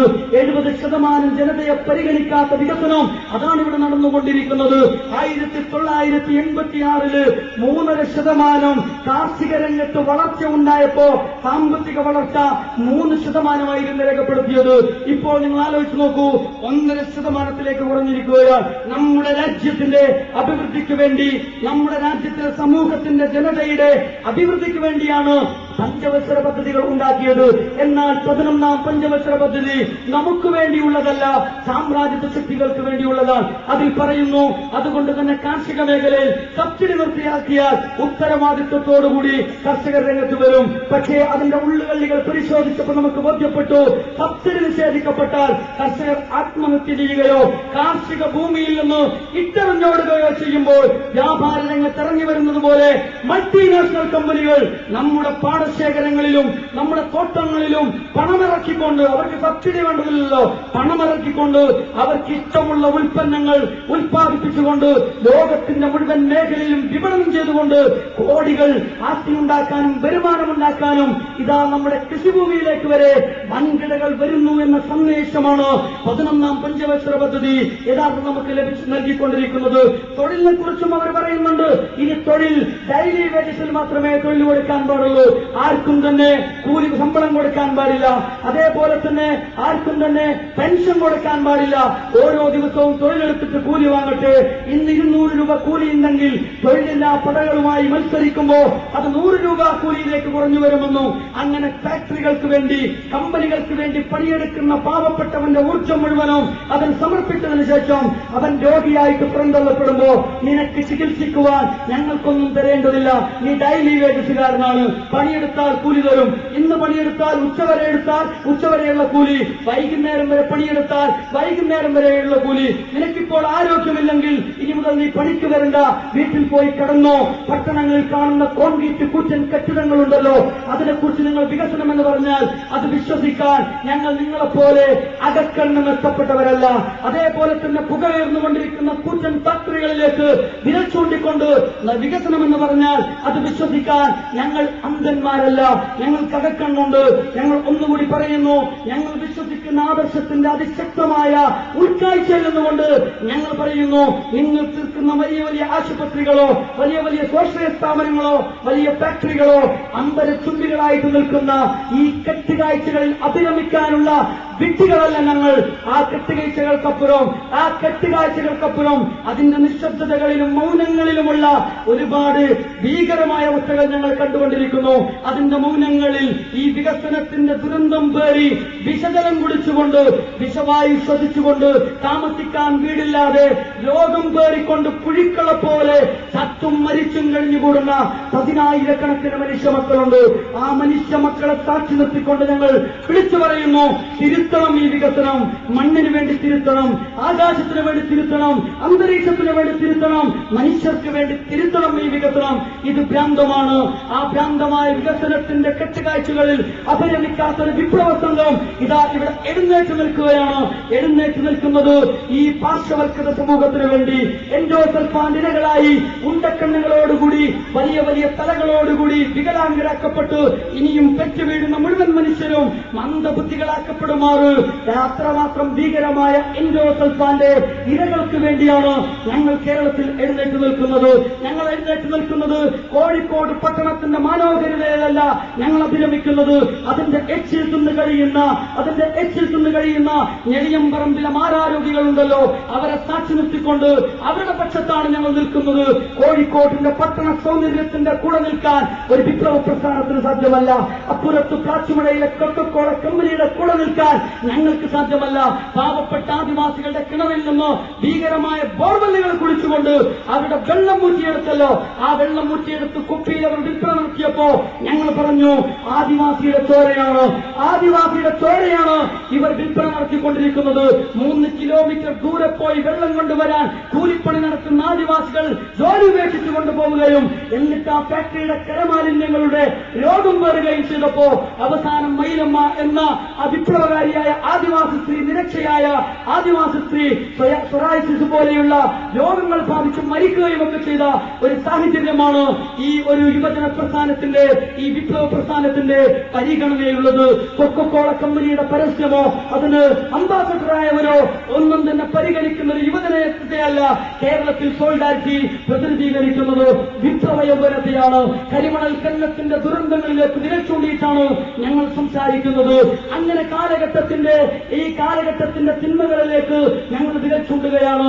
എക്സ്പ്രസ് പദ്ധതി വന്നപ്പോഴും ഞങ്ങൾക്ക് പറയാനുണ്ടായിരുന്നത് ഗൾഫിലെ എക്സ്പ്രസ്സയെ കുറിച്ച് വാചാലമായ മന്ത്രിമാരുണ്ടായിരുന്നു. അവരോട് നമ്മൾ വിനീതമായിട്ട് ചോദിച്ചു, മരുഭൂമിയാണോ കേരളം? മരുഭൂമിയിൽ നിങ്ങൾക്ക് എക്സ്പ്രസ് വിരിച്ചു വെച്ചാൽ മതി, പായ വിരിക്കും പോലെ. ഞങ്ങൾക്കൊരു വിയോജിപ്പുമില്ല. എത്ര പദ്ധതികൾ വന്നാലും ഞങ്ങൾ അതിനെ പിന്തുണക്കുന്നതാണ്. ആളുകൾക്ക് യാത്ര ചെയ്യാൻ സൗകര്യമുണ്ടാവട്ടെ. ഞങ്ങൾ ചോദിച്ചു ഗവൺമെന്റിനോട്, നിങ്ങൾ കേരളത്തിന്റെ ഗതാഗത സാധ്യതകളെ കുറിച്ച് പഠിച്ചോ? ഒന്നും പഠിച്ചിട്ടില്ല, ഒരു റിപ്പോർട്ടുമില്ല. നിങ്ങൾ കേരളത്തിലെ ചരക്ക് ഗതാഗതത്തിന്റെ സാധ്യതകളെ കുറിച്ച് പഠിച്ചോ? ഒരു ചുക്കും പഠിച്ചിട്ടില്ല. അതേപോലെ തന്നെ കേരളം എങ്ങനെയുള്ള കേരളം? മലകളും കുന്നുകളുമായ കേരളം, കേരളത്തിലൂടെ ഒഴുകിക്കൊണ്ടിരിക്കുന്ന കൊച്ചു കൊച്ചു നദികൾ, സാധാരണ ജനങ്ങൾ യാത്ര ചെയ്തുകൊണ്ടിരിക്കുന്ന കൊച്ചു കൊച്ചു റോഡുകൾ, ആ റോഡുകൾ മണ്ണിട്ട് മൂടിയിട്ടും ആ വെള്ളമൊഴുകുന്ന തോടുകൾ മണ്ണിട്ട് മൂടിയിട്ടും 10,000 ഏക്കർ പാടശേഖരങ്ങളും പാടഭൂമികളും നെൽവയലുകളും 10,000 ഏക്കർ തോട്ടങ്ങളുമൊക്കെ നശിപ്പിച്ചതിന് ശേഷം 10,000-കണക്കിന് മനുഷ്യ മക്കളെ വഴിയാധാരമാക്കിയതിനു ശേഷം കാസർകോട്ട് നിന്ന് തിരുവനന്തപുരത്തേക്ക് 8 മീറ്റർ ഉയരത്തിൽ എന്ത് പാതയാണ് നിങ്ങൾ ഉണ്ടാക്കുന്നത് എന്ന് ചോദിച്ചപ്പോ ഞങ്ങൾക്ക് ഉത്തരം കിട്ടിയിട്ടില്ല. ഞങ്ങൾ കൃത്യമായിട്ട് പാതയെക്കുറിച്ച് പഠിച്ചു. അത് കേരളത്തിന്റെ പാതയായിരുന്നില്ല, അതൊരു കുത്തക കമ്പനിയുടെ പാതയായിരുന്നു. ആ പാതയിൽ പലർക്കും താല്പര്യമുണ്ട്. കാരണം പ്രഖ്യാപിക്കപ്പെട്ട കമ്മീഷനുകളുണ്ട്, അതേപോലെ തന്നെ ധാരാളം അഴിമതിയുടെ സാധ്യതകളുണ്ട്. ഇതിലാണ് ഇന്ന് നമ്മുടെ ഭരണാധികാരികളും നമ്മുടെ നേതാക്കന്മാരും ബാക്കിയുള്ളവരും വീതിച്ചെടുക്കുകയും ചെയ്യുന്ന അഴിമതിയുടെ ഒരു സംസ്കാരമാണ് ഇതിലൂടെ സൃഷ്ടിക്കപ്പെട്ടുകൊണ്ടിരിക്കുന്നത്. അപ്പോഴും കടപ്പെട്ടുകൊണ്ടിരിക്കുന്നത് നമ്മളെ ജനിക്കാനിരിക്കുന്ന വരും തലമുറയാണ് എന്നുകൂടി നമ്മൾ മനസ്സിലാക്കേണ്ടതായിട്ടുണ്ട്. ഇവിടെയാണ് ഞങ്ങൾ സമരം നടത്തിയത്. ഞങ്ങൾ സമരം നടത്തിയിട്ടുണ്ടെങ്കിൽ അത് വിജയിച്ചിട്ടുണ്ട് അള്ളാഹുവിന്റെ അപാരമായ അനുഗ്രഹത്താൽ. ഞാനിത് സൂചിപ്പിക്കുന്നത്, അന്ന് സോളിഡാരിറ്റി യൂത്ത് മൂവ്മെന്റിന് 1.5 വയസ്സ് മാത്രമേ പ്രായമുള്ളൂ. ഞങ്ങൾ സമരവുമായിട്ട് രംഗത്തിറങ്ങിയപ്പോൾ പരിഹസിച്ചവർ അവസാനം പരിഹാസ്യരായി തീരുകയുണ്ടായി. കാസർകോട്ട് നിന്ന് തിരുവനന്തപുരത്ത് നിന്നും എക്സ്പ്രസ് വിരുദ്ധ വാഹന ജാഥ തൃശൂരിൽ സംഗമിക്കുന്നതിനു വേണ്ടി സഞ്ചരിച്ചുകൊണ്ടിരിക്കുമ്പോ അത് കടന്നുപോയ എക്സ്പ്രസ് അഫക്റ്റഡ് ഏരിയകളിലൂടെ അത് കടന്നുപോയപ്പോ ആ പ്രദേശത്തുള്ള ജനങ്ങൾ ബോധവൽക്കരിക്കപ്പെട്ടപ്പോ ഈ കൊച്ചു സംഘമായ സോളിഡാരിറ്റി എന്ന 1.5 വയസ്സ് പ്രായമുള്ള സംഘടനയുടെ കൂടെ കേരളത്തിന്റെ ജനത ഒന്നിച്ചണിനിരക്കുകയുണ്ടായി. ബാംഗ്ലൂരിൽ നിന്ന് പാതയ്ക്ക് വേണ്ടി സർവേ നടത്താൻ വന്നവരെ പിടിച്ച് തെങ്ങിൽ കെട്ടിയിട്ടുകൊണ്ട് അമ്മമാർ പ്രതിഷേധിച്ചു, നമ്മുടെ സഹോദരിമാർ പ്രതിഷേധിച്ചു. അവസാനം UDF ഗവൺമെന്റിന് അതിൽ നിന്ന് പിന്തിരിയേണ്ടി വന്നു. കരിമണൽ കണ്ണത്തിൽ നിന്ന് പിന്തിരിയേണ്ടി വന്നു. കോടതിയുടെ അനുകൂലമായ വിധിയുണ്ടായിട്ടുകൂടി, നമ്മുടെ മാറി മാറി വരുന്ന ഗവൺമെന്റുകളുടെ മൗനാനുവാദം ഉണ്ടായിട്ടുകൂടി സോളിഡാരിറ്റി യൂത്ത് മൂവ്മെന്റ് കാച്ചുമലയിൽ നടന്നുകൊണ്ടിരിക്കുന്ന ആദിവാസികളുടെ സമരത്തിന് ശക്തി പകർന്നുകൊണ്ട് ഒരു കുടം വെള്ളവും ഒരു പിടി അരിയുമായി അങ്ങോട്ട് യാത്ര നടത്തിയപ്പോ അവിടെ പ്രതീകാത്മകമായ ഒരു ചെക്ക് പോസ്റ്റ് സ്ഥാപിച്ചപ്പോ ഞങ്ങൾ സൃഷ്ടിക്കുന്ന സമര പ്രതികരണത്തിന്റെ ജനകീയ കോടതിയിൽ നമ്മുടെ കോടതി പരാജയപ്പെട്ടുപോയി. കോടതിയുടെ വിധി ഉണ്ടായിട്ടുകൂടി ഒരു കുപ്പി വെള്ളം പോലും കാച്ചുമലയിലെ കോക്കക്കോള കമ്പനിക്ക് ഇന്നേ വരെ ഉൽപ്പാദിപ്പിക്കാൻ സാധിച്ചിട്ടില്ല. ഇപ്പോൾ അവിടെ നഷ്ടപരിഹാരം കൊടുക്കാതെ ചുളുവിൽ എങ്ങനെ രക്ഷപ്പെടാം എന്നതിനെ കുറിച്ചാണ് അവർ ചിന്തിച്ചുകൊണ്ടിരിക്കുന്നത്. ഞാൻ ഞങ്ങളുടെ സമര പോരാട്ടങ്ങളുടെ വിശദീകരണങ്ങളിലേക്ക് പോകുന്നില്ല. ഞാൻ പറയുന്നത് വികസനം എന്ന് പറഞ്ഞാൽ സോളിഡാരിറ്റി മനസ്സിലാക്കുന്നു. നമ്മുടെ നാട്ടിലെ ഏറ്റവും പാവപ്പെട്ടവന് കുടിക്കാൻ ശുദ്ധജലം കിട്ടണം, പണം കൊടുക്കാതെ കിട്ടണം. അവനെ ശ്വസിക്കാൻ ശുദ്ധവായു ഉണ്ടായിരിക്കണം, അവന് ഭക്ഷണം കിട്ടണം, അവന് താമസിക്കാൻ ഒരു കൊച്ചു കുടിലെങ്കിലും ഉണ്ടാകണം, അവന് ഉടുക്കാൻ വസ്ത്രമുണ്ടാവണം, അവന്റെ മക്കൾക്ക് പണമില്ലെങ്കിലും പഠിക്കാൻ സൗകര്യമുണ്ടായിരിക്കണം, അവന്റെ കുടുംബത്തിന് പണമില്ലെങ്കിലും ചികിത്സിക്കാൻ സൗകര്യമുണ്ടായിരിക്കണം. ഞങ്ങൾ പറയുന്നു ഇതാണ് വികസനം എന്ന് പറയുന്നത്. ഈ ഒരു വികസന കാഴ്ചപ്പാടിൽ നിന്നുകൊണ്ട് ജനപക്ഷത്ത് നിന്നുകൊണ്ട് ഇന്ന് സോളിഡാരിറ്റി മുന്നോട്ട് പോയിക്കൊണ്ടിരിക്കുകയാണ്. ഞാൻ ഒന്നുകൂടി പറയുന്നു, സമരവും സേവനവും സമന്വയിച്ചുകൊണ്ട് മുന്നോട്ട് പോകുന്ന ഒരു ധാർമ്മിക വിപ്ലവ പ്രസ്ഥാനമാണ് ഇന്ന് കേരളത്തിൽ സോളിഡാരിറ്റി യൂത്ത് മൂവ്മെന്റ്. സമരവും സേവനവും നിങ്ങൾക്കറിയുമോ, ഈ വേനൽക്കാലത്ത് കുടിവെള്ളം മുട്ടി ദുരിതം പേറുന്ന മനുഷ്യ മക്കൾക്ക് ഞങ്ങളുടെ പ്രവർത്തകര് കുടിവെള്ളം എത്തിച്ചുകൊണ്ടിരിക്കുന്നു. അതേപോലെ തന്നെ സംസ്ഥാന സമ്മേളനം അതൊരു ആർഭാട സമ്മേളനമാവാൻ പാടില്ല. ജനങ്ങൾക്ക്, കേരളത്തിന്റെ ജനതയ്ക്ക് ഒരു സമ്മാനവും സന്ദേശവും കൊടുക്കണം എന്ന് സോളിഡാരിറ്റി തീരുമാനിച്ചപ്പോഴാണ് മണ്ണിനും മനുഷ്യനും വേണ്ടി വികസനത്തിനൊരു തിരുത്തി എന്ന സന്ദേശം ഉണ്ടാകുന്നത്. അതേപോലെ തന്നെ പാവപ്പെട്ടവർക്ക് വീടുകൾ വെച്ചുകൊടുക്കാൻ തീരുമാനിക്കുന്നത്. പാവപ്പെട്ടവർക്ക് വീട് വെച്ചുകൊടുക്കാൻ കേരളത്തിൽ ധാരാളം അമ്മമാരുണ്ട്, ആൾദൈവങ്ങളുണ്ട്, ലക്ഷക്കണക്കിന് വീടുകൾ വെച്ചു കൊടുക്കുന്നുണ്ട്. പക്ഷേ ആ വീടുകളും സോളിഡാരിറ്റിയുടെ വീടുകളും തമ്മിലൊരു വ്യത്യാസമുണ്ട്. എന്താണ് വ്യത്യാസം? വ്യത്യാസം എന്ന് പറഞ്ഞാൽ നിങ്ങളുടെ പണം, ഞങ്ങളുടെ അധ്വാനം, വീടില്ലാത്തവർക്കൊരു വീട് എന്നായിരുന്നു ഞങ്ങൾ കേരളത്തിൽ പ്രഖ്യാപിച്ചത്. ഞാൻ നന്ദിപൂർവ്വം അനുസ്മരിക്കുന്നു. ഇവിടെ ഇരുന്ന് പ്രഭാഷണം കേട്ടുകൊണ്ടിരിക്കുന്ന നിങ്ങളൊക്കെയും നന്നായിട്ട് സഹകരിച്ചതുകൊണ്ടാണ്, സഹായിച്ചതുകൊണ്ടാണ് ഞാൻ സോളിഡാരിറ്റിയുടെ ഭവന നിർമ്മാണ പദ്ധതി വിജയത്തിലെത്തിയത്. അല്ലാഹു സുബ്ഹാനഹു വ തആല നിങ്ങൾക്ക് തക്കതായ പ്രതിഫലം നൽകി അനുഗ്രഹിക്കുമാറാവട്ടെ. ഞാൻ സൂചിപ്പിക്കുന്നത്, എത്രയാണ് ഒരു വീടിന് വേണ്ടി നമ്മൾ നീക്കിവെച്ചത്? 25,000 രൂപ. 25,000 രൂപയുടെ 100 വീടുകൾ പ്രഖ്യാപിച്ചപ്പോ 433 വീടുകളാണ് ഒരു കൊല്ലം കൊണ്ട് നമുക്ക് പണിതു കൊടുക്കാൻ സാധിച്ചത്. എന്താണ് 25,000 രൂപക്ക് നമ്മുടെ വീടിന് ഒരു കക്കൂസ് ഉണ്ടാക്കാനുള്ള പണമുണ്ടോ? പക്ഷേ നമ്മൾ തെളിയിച്ചു 25,000 രൂപയുടെ വീട് സ്വർഗമായിട്ട് മനസ്സിലാക്കാൻ കഴിയുന്ന, സ്വർഗമായിട്ട് അനുഭവിക്കുന്ന 10,000ങ്ങൾ ഇന്നും നമ്മുടെ വികസിച്ചുകൊണ്ടിരിക്കുന്ന, അഭിവൃദ്ധി പ്രാപിച്ചുകൊണ്ടിരിക്കുന്ന ദൈവത്തിന്റെ സ്വന്തം നാട് എന്ന് വിശേഷിപ്പിക്കപ്പെട്ടുകൊണ്ടിരിക്കുന്ന കേരളത്തിന്റെ ചേരികളിൽ ഇന്നും 10,000കണക്കിന് മനുഷ്യരുണ്ട് എന്നൊരു യാഥാർത്ഥ്യം കൂടി നമുക്ക് മനസ്സിലായി. എന്താണ് ഈ വീട് നൽകുന്ന സന്ദേശം? ആ വീട് നിർമ്മിച്ചു കൊടുത്തത് സോളിഡാരിറ്റിയുടെ പ്രവർത്തകരായിരുന്നു. സോളിഡാരിറ്റിയുടെ പ്രവർത്തകരുടെ കൂട്ടത്തിൽ മുക്കുവന്മാരുണ്ട്, ആദിവാസികളുണ്ട്, മീൻ കച്ചവടക്കാരനുണ്ട്, ഓട്ടോറിക്ഷ ഡ്രൈവർമാരുണ്ട്, സ്കൂൾ അധ്യാപകന്മാർ ധാരാളമുണ്ട്, ഡോക്ടർമാരുണ്ട്, എഞ്ചിനീയർമാരുണ്ട്, വക്കീലന്മാരുണ്ട്. അങ്ങനെ സമൂഹത്തിന്റെ വ്യത്യസ്ത മേഖലകളിൽ ജോലി ചെയ്തുകൊണ്ടിരിക്കുന്നവരും പ്രവർത്തിച്ചുകൊണ്ടിരിക്കുന്നവരുമുണ്ട്. സോളിഡാരിറ്റി അതിന്റെ പ്രവർത്തകരോട് പറഞ്ഞു, നിങ്ങൾ ഇറങ്ങണം മണ്ണില്, നിങ്ങളുടെ വിയർപ്പിലായിരിക്കണം വീടുകൾ ഉണ്ടാവേണ്ടത്. അങ്ങനെ സോളിഡാരിറ്റി പ്രവർത്തകരുടെ അധ്വാനത്തിലൂടെയാണ് കേരളത്തിൽ വീടുകൾ ഉണ്ടാക്കപ്പെട്ടത് എന്ന് നിങ്ങൾ മനസ്സിലാക്കണം. അത് തന്നെയാണ് ഞങ്ങൾക്ക് നൽകാനുള്ള സന്ദേശം.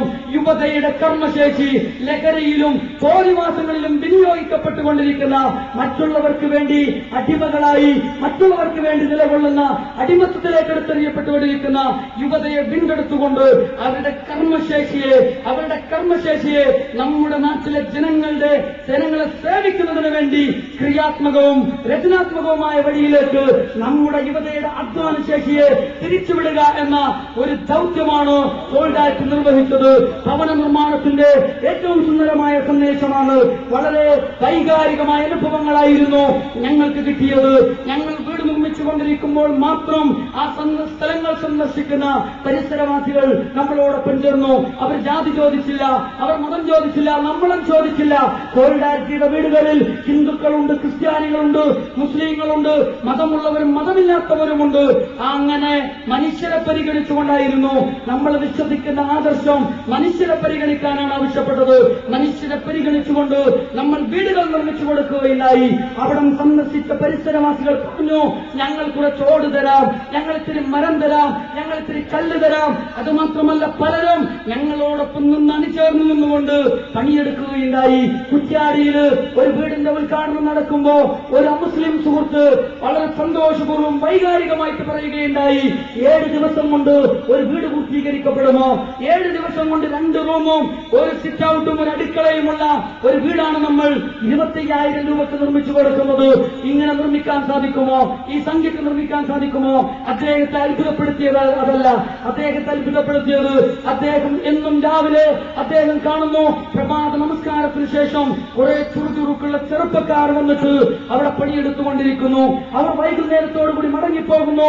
വൈകുന്നേരത്തോടുകൂടി പെട്രോൾ മാക്സ് കത്തിച്ചിട്ട് മറ്റൊരു വിഭാഗം അവിടെ വരുന്നു. അദ്ദേഹം അഭിപ്രായ പ്രകടനം നടത്തി, എന്താണ് ഇവിടെ നടക്കുന്നത്? ഇവർ മനുഷ്യർ തന്നെയാണോ? എന്തുകൊണ്ട് നമുക്ക് നമ്മുടെ ചെറുപ്പക്കാരുടെ അധ്വാന ശേഷിയെ നമ്മുടെ രാജ്യത്തിന്റെ സേവനത്തിന് വേണ്ടി, നമ്മുടെ സമൂഹത്തിന്റെ സേവനത്തിന് വേണ്ടി, നമ്മുടെ നാടിനെ സേവിക്കുന്നതിന് വേണ്ടി എന്തുകൊണ്ട് നമ്മൾ ഉപയോഗിക്കുന്നില്ല? അത്തരം ഒരു ഉപയോഗത്തിന്റെ സാധ്യതയാണ് ഈ ഭവന നിർമ്മാണത്തിലൂടെ സോൾഡാറ്റ് യൂത്ത് മൂവ്മെന്റ് തെളിയിച്ചിരിക്കുന്നത് എന്നാണ് ഞാൻ സൂചിപ്പിക്കുന്നത്. അതുകൊണ്ട് തന്നെ ഇന്ന് കേരളത്തിൽ പാർശ്വവൽകൃത സമൂഹത്തിന്റെ ആശ്വാസമായിട്ട് മാറാൻ ഈ പ്രസ്ഥാനത്തിന് സാധിക്കുന്നുണ്ട്. ഇവിടെയുള്ള മുഖ്യധാര രാഷ്ട്രീയ പാർട്ടികൾ ചോദിക്കുന്ന ഒരു ചോദ്യമുണ്ട്, നിങ്ങൾ ജനതയെ അരാഷ്ട്രീയവൽക്കരിക്കുകയാണല്ലോ. അവർ പറയുന്ന ഇതാണ്, ഞങ്ങളുടെ കോൺഗ്രസ് പ്രവർത്തകരെ നിങ്ങൾ കൊണ്ടുപോയി, ഞങ്ങൾ രാഷ്ട്രീയ പാർട്ടികളാണ്, നിങ്ങൾ അരാഷ്ട്രീയവൽക്കരിക്കുകയാണ്. CPM-നും പറയാനുള്ളത് അതാണ്, നിങ്ങൾ ജനങ്ങളെ രാഷ്ട്രീയവൽക്കരിക്കുന്നു. DYFIക്കും പറയാനുള്ളത് അതാണ്, സകല രാഷ്ട്രീയ പാർട്ടികൾക്കും പറയാനുള്ളത്, നിങ്ങൾ ചെറുപ്പക്കാരെ രാഷ്ട്രീയവൽക്കരിക്കുന്നു. ഞങ്ങൾക്ക് പറയാനുള്ളത്, അരാഷ്ട്രീയവൽക്കരിക്കപ്പെട്ടത് നിങ്ങളാണ്. കാരണം നിങ്ങളിപ്പോൾ രാഷ്ട്രീയ പ്രവർത്തനം നടത്തുന്നില്ല. നിങ്ങളിപ്പോൾ നടത്തിക്കൊണ്ടിരിക്കുന്നത് അധികാര രാഷ്ട്രീയത്തിന് വേണ്ടിയുള്ള പ്രവർത്തനമാണ്. നിങ്ങളിപ്പോൾ നടത്തിക്കൊണ്ടിരിക്കുന്നത് അവസരവാദ രാഷ്ട്രീയമാണ്. നിങ്ങളിപ്പോൾ നടത്തിക്കൊണ്ടിരിക്കുന്നത് കക്ഷി രാഷ്ട്രീയമാണ്. രാഷ്ട്രീയ പ്രവർത്തനം നിർത്തിവെക്കുകയും നമ്മുടെ നാട്ടിലെ പാവപ്പെട്ട പാർശ്വവൽക്കൃത സമൂഹത്തിൽ നിന്ന് പുറംതിരിഞ്ഞു നിൽക്കുകയും ചെയ്തപ്പോ കേരളത്തിന്റെ ജനത സോൾഡാറ്റിയുടെ പിന്നിലാണ് നിൽക്കുകയായിരുന്നു. കാസർകോട്ടിലെ എൻഡോസൾഫാൻ ഇരകള് സോൾഡാറ്റിയുടെ പിന്നിലാണ് നിൽക്കുന്നു. അങ്ങനെ ഇങ്ങോട്ട് തിരുവനന്തപുരം വരെ കൊച്ചു കൊച്ചു ചെറുത്തുനിൽപ്പ് പ്രസ്ഥാനങ്ങൾ ഉണ്ടായിട്ടുണ്ട്. അവർ പല പാർട്ടികളിലും പെട്ടവരാണ്. അവർ അനുഭവിക്കുന്ന സാമ്രാജ്യത്വത്തിന്റെയും ഭ്രാന്തമായ വികസനത്തിന്റെയും കൊടിയ പീഡനങ്ങളോടും ദുഃഖങ്ങളോടും സ്വയം പ്രതിഷേധിച്ചുകൊണ്ട് എഴുന്നേറ്റ് നിന്നപ്പോ അവരുടെ ശബ്ദങ്ങളെ അവിടെ തന്നെ അവസാനിപ്പിക്കുന്നതിന് പകരം സോൾഡാറ്റി എന്ന് പറയുന്ന ഈ കൊച്ചു പ്രസ്ഥാനം അവർക്ക് കരുത്ത് പകർന്നു, അവർക്ക് ശക്തി പകർന്നു.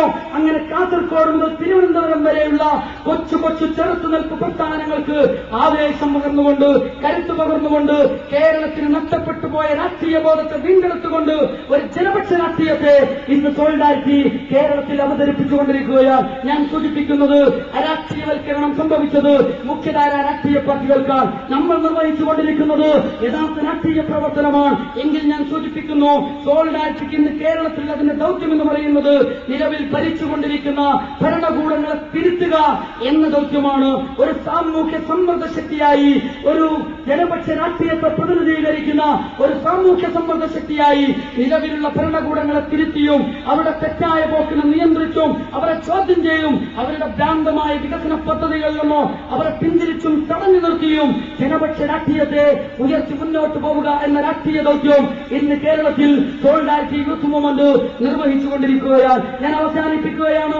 എനിക്ക് സൂചിപ്പിക്കുവാനുള്ളത്, സോൾഡാറ്റി യൂത്ത് മൂവ്മെന്റിനെ സംബന്ധിച്ചിടത്തോളം അതിന്റെ പ്രവർത്തനങ്ങൾ നിരീക്ഷിക്കുന്നവരോട് നമുക്ക് പറയാനുള്ളത്, മർദ്ദിത ജനത്തിന്റെ കൂടെ, മർദ്ദിത പക്ഷത്ത് ഞങ്ങൾ നിൽക്കുന്നത്, പാർശ്വവൽകൃത പ്രാന്തവൽകൃത സമൂഹത്തിന്റെ കൂടെ ഞങ്ങൾ നിൽക്കുന്നത്, മുക്കുവന്മാരുടെ കൂടെ, മത്സ്യത്തൊഴിലാളികളുടെ കൂടെ, ആദിവാസികളുടെ കൂടെ, ദുരിതം പേർന്ന മുഴുവൻ മനുഷ്യ മക്കളുടെയും കൂടെ ഞങ്ങൾ എന്തുകൊണ്ട് നിൽക്കുന്നു എന്ന് ചോദിച്ചാൽ ഞങ്ങൾ വിശ്വസിക്കുന്ന ആദർശം ഞങ്ങളെ അതിന് കൽപ്പിക്കുന്നു എന്നുള്ളതാണ്. പ്രവാചകന്മാർ അങ്ങനെയായിരുന്നു. മഹാനായ മുഹമ്മദ് മുസ്തഫ സല്ലല്ലാഹു അലൈഹി വസല്ലമയെ കുറിച്ച് ഖുർആൻ ഓർമ്മപ്പെടുത്തുന്നു. നന്മ കൽപ്പിക്കുക, തിന്മ വിരോധിക്കുക, അതായിരുന്നു പ്രവാചകന്റെ പണി. നല്ലതും തീയതും വിശദീകരിക്കുക, അതായിരുന്നു പ്രവാചകന്റെ പണി. മൂന്നാമതുണ്ടായിരുന്നു പ്രവാചകന്റെ പണി വയലവൽക്കും മിസ്റഹും വലഗ്ലാലത്തി കാനത അലൈഹിം. ആളുകളെ വരിഞ്ഞു മുറുക്കിക്കൊണ്ടിരിക്കുന്ന അടിമത്തത്തിന്റെ ചെങ്ങലക്കെട്ടുകൾ പൊട്ടിച്ചെറിഞ്ഞ് അവർക്ക് സ്വാതന്ത്ര്യത്തിന്റെ ശുദ്ധമായി ശ്വസിക്കുവാൻ അവസരം കൊടുക്കുക എന്നുള്ളതായിരുന്നു യഥാർത്ഥത്തിൽ പ്രവാചകന്റെ പണി. ആ ഖുർആൻ വീണ്ടും നമ്മളെ ഓർമ്മിപ്പിക്കുന്നു. വഹദൈനാഹുൻ നജ്ദൈൻ. എന്താണ് യഥാർത്ഥത്തിൽ ഹിദായത്തിന്റെ പാത, സന്മാർഗത്തിന്റെ പാതയെന്ത്? ഫലഖ്തഹമൽ അഖബ. രണ്ട് വഴികളെ കുറിച്ച് പറഞ്ഞതിന് ശേഷം യഥാർത്ഥമായ പാതയെക്കുറിച്ച് വിശദീകരിക്കുന്നു. ഫലഖ്തഹമൽ അഖബ വമാ അദ്റാകമൽ അഖബ ഫക്കു റഖബ ഔ ഇത്ആമുൻ ഫീ യൗമിൻ ദി മസ്ഖബ യതീമൻ ലാ മഖറബ മിസ്കീനൻ ലാ മത്രബ. ഹിദായത്തിന്റെ പാത ഇഹലോകത്തിന്റെയും പരലോകത്തിന്റെയും ആദർശപരമായ സാക്ഷാത്കാരത്തിന്റെ അനിവാര്യതയാണ്. ദുർഘടമായ പാത താണ്ടുക. ഒരിക്കലും തന്നെ സന്മാർഗത്തിന്റെ പാത സുഖലോലുപതയുടെ പാതയല്ല. ആ പാത ദുർഘടമാണ്. എന്താണ് ദുർഘടമായ പാത? ഫക്കു റഖബ ഔ ഇത്ആമുൻ ഫീ യൗമിൻ ദി മസ്ഖബ യതീമൻ ലാ മഖറബ മിസ്കീനൻ ലാ മത്രബ.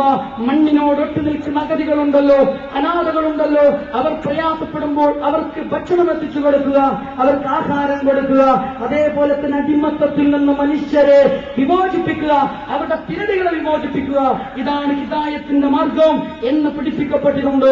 ആ മാർഗത്തിൽ നിന്നുകൊണ്ടാണ് ജനപക്ഷത്ത് നിന്നുകൊണ്ട് പാർശ്വവൽകൃത പ്രാന്തവൽകൃത സമൂഹത്തിന്റെ കൂടെ നിന്നുകൊണ്ട് നീതി നിഷേധിക്കപ്പെടുന്ന മുഴുവൻ സമൂഹത്തിന്റെ കൂടെ നിന്നുകൊണ്ടും നമ്മൾ പ്രതികരിച്ചുകൊണ്ടിരിക്കുന്നത്. സോൾഡാറ്റ് യൂത്ത് മൂവ്മെന്റിനോട് പലരും ചോദിക്കാറുണ്ട്, നിങ്ങളെന്താ മുസ്ലിങ്ങളുടെ പ്രശ്നത്തിൽ ഇടപെടാത്തത് എന്ന്. യഥാർത്ഥത്തിൽ കാര്യങ്ങൾ ശ്രദ്ധിക്കാത്തത് കൊണ്ട്, നിരീക്ഷിക്കാത്തത് കൊണ്ടാണത്. ഞങ്ങളുടെ ഇടപെടലുകൾ മുസ്ലിം സമുദായത്തിന്റെ പ്രശ്നം സാമുദായികമായി വിലയിരുത്തുന്നവരല്ല ഞങ്ങൾ. മുസ്ലിം സമുദായത്തിന്റെ പ്രശ്നം മാനുഷിക പ്രശ്നമായി, മനുഷ്യാവകാശ പ്രശ്നമായി ഉയർത്തിക്കൊണ്ടുവരാനും തന്നിട്ട് നീതിയുടെയും മനുഷ്യാവകാശത്തിന്റെയും പക്ഷത്തു നിന്നുകൊണ്ട് സമുദായം പീഡിപ്പിക്കപ്പെടുന്നുവെങ്കിൽ സമുദായത്തെ അതിൽ നിന്ന് രക്ഷപ്പെടുത്തുവാനുമുള്ള പ്രവർത്തനങ്ങളാണ് സോൾഡാറ്റ് നിർവഹിച്ചുകൊണ്ടിരിക്കുന്നത്.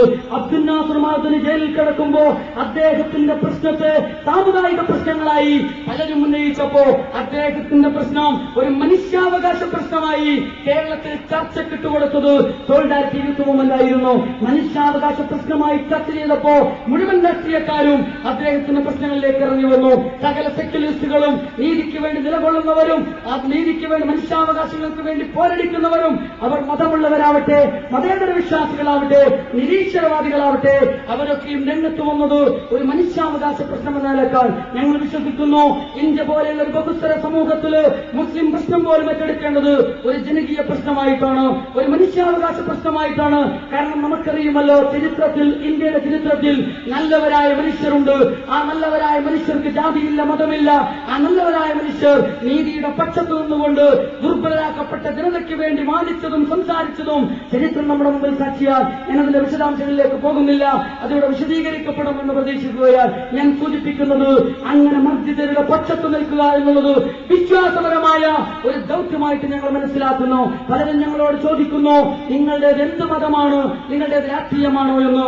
ഞങ്ങൾക്ക് പറയാനുള്ളത്, ഞങ്ങളുടേത് മതസംഘടനയല്ല, ഞങ്ങളുടേത് രാഷ്ട്രീയ സംഘടനയുമല്ല, ഞങ്ങളുടേത് ഇസ്ലാമിക സംഘടനയാണ്. ഇസ്ലാം സമഗ്രമാണെന്നും സമ്പൂർണ്ണമാണെന്നും ഞങ്ങൾ വിശ്വസിക്കുന്നു. ഞങ്ങൾക്കൊരിക്കലും വിശ്വാസമില്ല മനുഷ്യനും ദൈവവും തമ്മിലുള്ള ആരാധനാബന്ധങ്ങൾ പൂർത്തിയായാൽ മാത്രം ഒരാൾ സ്വർഗത്തിൽ പ്രവേശിക്കുമെന്ന് ഞങ്ങൾ വിശ്വസിക്കുന്നില്ല. കാരണം കാരുണ്യത്തിന്റെ പ്രവാചകൻ നമ്മെ ഓർമ്മപ്പെടുത്തിയിട്ടുണ്ട്. അള്ളാഹുവിന്റെ മുമ്പിൽ എത്തിച്ചേർന്ന നബിയോട് ചോദിക്കുന്നു, എനിക്ക് ദാഹിച്ചപ്പോൾ നീ വെള്ളം നൽകിയില്ലല്ലോ, നാഥാ നിനക്ക് ദാഹിക്കുമോ? നീ വലിയ തമ്പുരാനല്ലേ, നിനക്ക് ദാഹിക്കുമോ? എനിക്ക് വിശന്നപ്പോൾ എനിക്ക് ദാഹിക്കുമോ? അള്ളാഹു മറുപടി പറയുന്നു, നിന്റെ നാട്ടിൽ ഒരുത്തന് ദാഹിച്ചപ്പോ നീ അവന് വെള്ളം കൊടുത്തോ? അവന് വെള്ളം കൊടുത്തിരുന്നുവെങ്കിൽ നിനക്ക് എന്നെ ഇവിടെ കാണാമായിരുന്നു. എനിക്ക് വിശന്നപ്പോൾ നീ ഭക്ഷണം ഭക്ഷണം നൽകിയില്ലല്ലോ. നാഥാ, നിനക്ക് വിശക്കുമോ? നീ പടച്ച തമ്പുരാനല്ലേ? അതേ, നിന്റെ നാട്ടിൽ ഒരുത്തൻ വിശന്നപ്പോ നീ അവന് ഭക്ഷണം കൊടുത്തോ? എങ്കിൽ നിനക്ക് അവനെ കാണാമായിരുന്നു. എനിക്ക് രോഗം ബാധിച്ചപ്പോ നീ എന്നെ സന്ദർശിച്ചോ? നാഥാ, നിനക്ക് രോഗം വരുമോ? നീ അല്ലാഹുവല്ലേ? അതേ, നിന്റെ നാട്ടിൽ ഒരുത്തന് രോഗം ബാധിച്ചപ്പോ നീ അവനെ സന്ദർശിച്ചോ? അവിടെ എനിക്ക് നിന്നെ സന്ദർശിച്ചിരുന്നുവെങ്കിൽ നിനക്ക് എന്നെ അവിടെ കാണാമായിരുന്നു എന്നാണ് പ്രവാചകൻ പഠിപ്പിക്കുന്നത്. മനുഷ്യനും അല്ലാഹുവും തമ്മിലുള്ള ബന്ധം ആരാധനകളിലൂടെ ഊഷ്മളമായാൽ മാത്രം പോരാ, മനുഷ്യനും തമ്മിലുള്ള ബന്ധം ഊഷ്മളമാക്കപ്പെടേണ്ടതുണ്ട്. ഞാൻ ഒന്നുകൂടി പറയുന്നു, നിങ്ങളുടെ സംഘടന പരിസ്ഥിതി സംഘടനയാണോ എന്ന് ചോദിക്കുന്നവരുണ്ട്. മൗലികമായ പരിസ്ഥിതിവാദം സോൾഡാറ്റ് ഒരിക്കലും ഉന്നയിച്ചിട്ടില്ല. സോൾഡാറ്റ് ഉന്നയിക്കുന്ന പരിസരവാദം, പരിസ്ഥിതിവാദം അത് ജീവിച്ചുകൊണ്ടിരിക്കുന്ന മനുഷ്യരുടെ മണ്ണും വായുവും വെള്ളവും നശിച്ചു പോകാതിരിക്കാൻ, അത് വിഷം കലരാതിരിക്കാൻ അവന്റെ ജീവിതത്തെ നിലനിർത്തുന്ന മൗലികമായ കാര്യങ്ങളിലാണ് ഞങ്ങൾ പരിസ്ഥിതിയെക്കുറിച്ച് പറഞ്ഞത്. കാരണം എല്ലാത്തിനോടും നമുക്കൊരു ബാധ്യതയുണ്ട്. ജീവനുള്ള പച്ചക്കറിയുള്ള എല്ലാ വസ്തുക്കളോടും എല്ലാത്തിനോടും ബാധ്യതയുണ്ട് എന്ന് പഠിപ്പിച്ച പ്രവാചകൻ മറ്റൊന്നുകൂടി പഠിപ്പിച്ചു.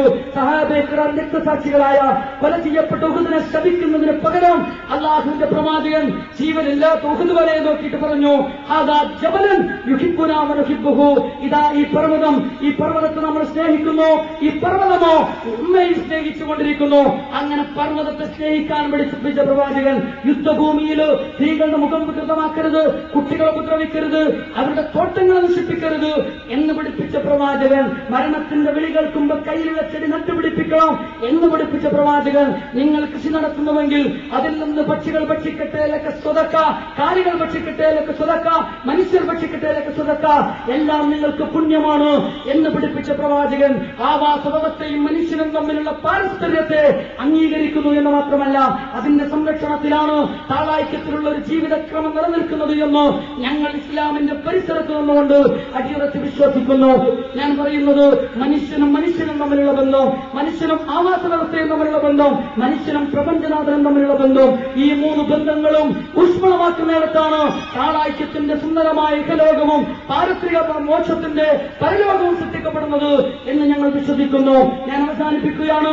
എനിക്കെന്റെ യുവാക്കളോട് പറയാനുള്ളത്, നിങ്ങൾക്ക് ജീവിതം കണ്ണടക്കുന്നതിന് മുമ്പ് നിങ്ങളുടെ ജീവിതം പാരത്രിക ലോകത്തിന് വേണ്ടിയിട്ടും ഇഹലോകത്തിലെ ജനങ്ങൾക്ക് വേണ്ടിയിട്ടും അടയാളപ്പെടുത്താൻ നിങ്ങൾക്ക് കഴിയണം. അങ്ങനെ അടയാളപ്പെടുത്താൻ നിങ്ങൾക്ക് കഴിയണമെങ്കിൽ ഇന്ന് കൊച്ചു കേരളത്തിൽ ഒരേ ഒരു പ്രസ്ഥാനമേ നിങ്ങളുടെ മുമ്പിലുള്ളൂ, ഒരേ ഒരു സ്പേസ് മാത്രമേ നിങ്ങളുടെ മുമ്പിലുള്ളൂ. അത് സോളിഡാരിറ്റി പരിശുദ്ധ ഖുർആനിന്റെ ഭൂമികയിൽ ഒരുക്കി വെച്ച പരിസരമാണ്. ആ പരിസരത്തിൽ കയറി നിന്നുകൊണ്ട് ജനങ്ങളെ സേവിക്കുവാനും ജനങ്ങൾക്ക് വേണ്ടി നിലകൊള്ളാനും നാടിനു വേണ്ടി പണിയെടുക്കാനും തയ്യാറാകുന്നുവെങ്കിൽ, അള്ളാഹുവിന്റെ മാർഗത്തിൽ അവന്റെ കൽപ്പനയനുസരിച്ച് ജീവിതത്തെ നിയന്ത്രിക്കാൻ തയ്യാറാണെങ്കിൽ, ഇതാ നാളെ ഒരു ലോകം വരാനിരിക്കുന്നു, അവിടെയും നമുക്ക് മോക്ഷമുണ്ട്. ഇഹലോകത്തെയും പരലോകത്തെയും ധന്യമാക്കാനും ജീവിതത്തെ അടയാളപ്പെടുത്താനുമുള്ള ഒരു സന്ദർഭമാണ് യഥാർത്ഥത്തിൽ നമ്മൾ ഒരുക്കി വെച്ചിരിക്കുന്നത്. സ്വർഗവും നരകവും ഒക്കെ അവനവന്റെ ഉത്തരവാദിത്വത്തിലാണ്. ഞാൻ സൂചിപ്പിക്കുന്നത്, നമുക്ക് ചീത്തയാകാതെ സമൂഹത്തിന് ജീവിതത്തെ സമർപ്പിക്കാനുള്ള ഒരവസരവും ഒരു ഉത്ബോധനവും തീർച്ചയായും ഇസ്ലാമിക പ്രസ്ഥാനത്തിന്റെ ഭാഗത്തുണ്ട്. അത് സ്വീകരിക്കുന്നവർക്ക് തീർച്ചയായും അത് ആശ്വാസമാണ്, തണലാണ് എന്ന് ഞങ്ങൾ അടിയുറച്ച് വിശ്വസിക്കുന്നു. രണ്ടാമതായിട്ട് എനിക്ക് സൂചിപ്പിക്കുവാനുള്ളത് എന്റെ പ്രവർത്തകരോടാണ്. നിങ്ങളെ സംബന്ധിച്ചിടത്തോളം നിങ്ങൾ മനസ്സിലാക്കണം, സമൂഹത്തിന് വേണ്ടി ഉയർത്തിനിർത്തപ്പെട്ട ഒരു സമൂഹം എന്ന നിലക്ക് നിങ്ങൾ പാവപ്പെട്ട ദാഹിക്കുന്നവന്റെ വെള്ളമായിട്ട് മാറണം, വിശക്കുന്നവന്റെ ഭക്ഷണമാകണം, അതേപോലെ തന്നെ അഭയം തേടി നടക്കുന്നവന്റെ അഭയകേന്ദ്രമായിട്ട് മാറണം, തണലായിട്ട് നിങ്ങൾ മാറണം. ലാ ഇലാഹ ഇല്ലല്ലാഹ് മുഹമ്മദ് റസൂലുള്ളാഹ് എന്ന ആദർശം പ്രതിനിധീകരിക്കുന്നത് ശജറത്തുൻ തയ്യിബ. അലം തറ കൈഫ റബ്ബല്ലാഹു മസലൻ കലിമത്തൻ തയ്യിബത്തൻ കശജറത്തിൻ തയ്യിബ അസ്ലുഹാ സാബിത്തുൻ വഫഖുഹാ ഫിസ്സമാഅ തുതി ഉകുലഹാ കുല്ലഹീൻ ബിഇദ്നി റബ്ബിഹാ യദ്രിബുല്ലാഹു അംസാല ലിന്നാസി ലഅല്ലഹും യതദക്കറൂൻ. ഖുർആൻ ഓർമ്മിപ്പിക്കുന്ന ഒരു വൃക്ഷമുണ്ട്, അടിവേര് ആഴത്തിൽ ആണ്ടിറങ്ങിയ വൃക്ഷം, പടർന്നു പന്തലിച്ച ചില്ലകളുള്ള വൃക്ഷം, നിറഞ്ഞു നിൽക്കുന്ന പൂക്കളുള്ള വൃക്ഷം, തൂങ്ങി നിൽക്കുന്ന മധുരമുള്ള കായകളുള്ള വൃക്ഷം, നല്ല കാണ്ഡമുള്ള വൃക്ഷം. എന്താ വൃക്ഷത്തിന്റെ പ്രത്യേകത? അതിന്റെ വേരുകൾ പാവപ്പെട്ട മനുഷ്യ മക്കളുടെ അവർക്ക് ഇരിക്കാനും ആസ്വദിക്കുവാനും സമാധാനിക്കാനുമുള്ള ഇരിപ്പിടമാണ്, അതിന്റെ തണലവർക്ക് അഭയകേന്ദ്രമാണ്. അതിൽ തൂങ്ങി നിൽക്കുന്ന മധുരപഴങ്ങൾ അവരുടെ വിശപ്പ് മാറ്റുന്ന പഴങ്ങളാണ്. വിരിഞ്ഞു നിൽക്കുന്ന പൂക്കൾ സാന്ത്വനത്തിന്റെ പൂക്കളാണ്. അതുകൊണ്ട് ജനങ്ങളുടെ സാന്ത്വനത്തിന്റെ പൂക്കളാവുക, വിശപ്പിന്റെ പഴമാവുക, അവർക്ക് അഭയകേന്ദ്രത്തിന്റെ തണലാവുക. എങ്കിൽ തീർച്ചയായിട്ടും അപ്പോഴാണ് ഒരു ഇസ്ലാമിസ്റ്റ് എന്ന, ഒരു ഇസ്ലാമിക പ്രസ്ഥാനത്തിന്റെ പ്രവർത്തകരെന്ന ഒരു നിലവാരം നമ്മൾ ആർജിച്ചെടുക്കുന്നത്. ഞാൻ അവസാനിപ്പിക്കുന്നു ഒന്നുകൂടി പറഞ്ഞുകൊണ്ട്, സോൾഡാരിറ്റി വിശ്വസിക്കുന്നു രാത്രിയുടെ പ്രാർത്ഥനയും പകലിന്റെ പോരാട്ടവും ഒത്തുചേരുന്നിടത്താണ് ഒരു യുഗപ്പിറവി ഉണ്ടാകുന്നത്. ആ യുഗപ്പിറവിക്ക് വേണ്ടി അതിന്റെ പ്രവർത്തകരോട് പറയുന്നു, നിങ്ങൾ പ്രാർത്ഥിക്കുക, കണ്ണീരോടുകൂടി പ്രാർത്ഥിക്കുക. പാതിരാവിൽ അള്ളാഹുവിനോട് കണ്ണീരോടുകൂടി പ്രാർത്ഥിക്കുകയും പകലിൽ അള്ളാഹുവിന്റെ അടിയാറുകൾക്ക് വേണ്ടി പണിയെടുക്കുകയും അവന് വേണ്ടി ഇബാദത്തെടുക്കുകയും ചെയ്യുന്നുവെങ്കിൽ തീർച്ചയായിട്ടും ആ യുഗപ്പിറവി ഉണ്ടായേ തീരൂ. അത്തരം യുഗപ്പിറവികളെ കുറിച്ചാണ് മഹാനായ പ്രവാചകൻ സത്യവിശ്വാസികൾ, പീഡിപ്പിക്കപ്പെട്ടുകൊണ്ടിരിക്കുന്ന സത്യവിശ്വാസികൾക്ക് സന്തോഷവാർത്ത അറിയിച്ചത്. ആ സന്തോഷവാർത്തയുടെ സാക്ഷാത്കാരത്തിന് വേണ്ടി പ്രാർത്ഥനയിലൂടെ, പ്രവർത്തനങ്ങളിലൂടെ മുന്നോട്ട് പോകണമെന്നോ എനിക്ക് എന്റെ പ്രവർത്തകരോട് എന്നോടെന്ന പോലെ വിനീതമായിട്ട് അപേക്ഷിക്കാനുണ്ട്. എങ്കിൽ തീർച്ചയായും കാലഘട്ടത്തിന്റെ വൈകല്യങ്ങളെ തിരുത്താനുള്ള ശേഷി നിങ്ങളെ സംബന്ധിച്ചിടത്തോളം ഉണ്ടായിരിക്കും. ഇന്നിന്റെ ധാർമ്മികതയുടെ കൂലം കുത്തിയൊഴുക്കിനെ തടഞ്ഞു നിർത്താനുള്ള കരുത്ത് നിങ്ങൾക്കുണ്ടായിരിക്കും. ആ കരുത്തിന് വേണ്ടി ഒന്നിച്ച് നമുക്ക് മുന്നേറാം. കേരളത്തിലെ മുഴുവൻ യുവജന സംഘടനകളോടും സോൾഡാരിറ്റി സംസാരിച്ചുകൊണ്ടിരിക്കുകയാണ്. ഏത് സന്ദർഭങ്ങളിലും സാമ്രാജ്യത്വ വിരുദ്ധമായ, ഫാസിസ്റ്റ് വിരുദ്ധമായ പോരാട്ടങ്ങളിൽ മതസംഘടനകളുമായും മതേതര സംഘടനകളുമായും കൂട്ടുചേർന്ന് പ്രവർത്തിക്കുവാൻ നമുക്കൊരു മടിയുമില്ല. അത്തരം ഐക്യങ്ങളും അത്തരം കൂട്ടായ്മകളും ഉണ്ടാക്കിയെടുക്കാൻ ശ്രമിച്ചിട്ടുണ്ടെന്ന് മാത്രമല്ല, പല പോരാട്ടങ്ങളിലും സമരങ്ങളിലും മറ്റു യുവജന സംഘടനകളോടൊപ്പം നിന്നുകൊണ്ട് സോൾഡാരിറ്റി പൊരുതിയതും കേരളത്തിന്റെ ചരിത്രത്തിൽ നിങ്ങൾക്ക് കാണാൻ സാധിക്കും. ഞാൻ അവസാനിപ്പിക്കുന്നു. ഒരിക്കൽ കൂടി സോൾഡാരിറ്റി യൂത്ത് മൂവ്മെന്റിനെ കുറിച്ച് സൂക്ഷ്മമായി, നിഷ്പക്ഷമായി പഠിക്കാൻ തയ്യാറാകണമെന്ന വിനീതമായ അപേക്ഷയോടുകൂടി സോൾഡാരിറ്റി യൂത്ത് മൂവ്മെന്റിന്റെ വിപ്ലവാഭിവാദ്യങ്ങൾ അർപ്പിച്ചുകൊണ്ട് അസ്സലാമു അലൈക്കും വറഹ്മത്തുള്ളാഹി.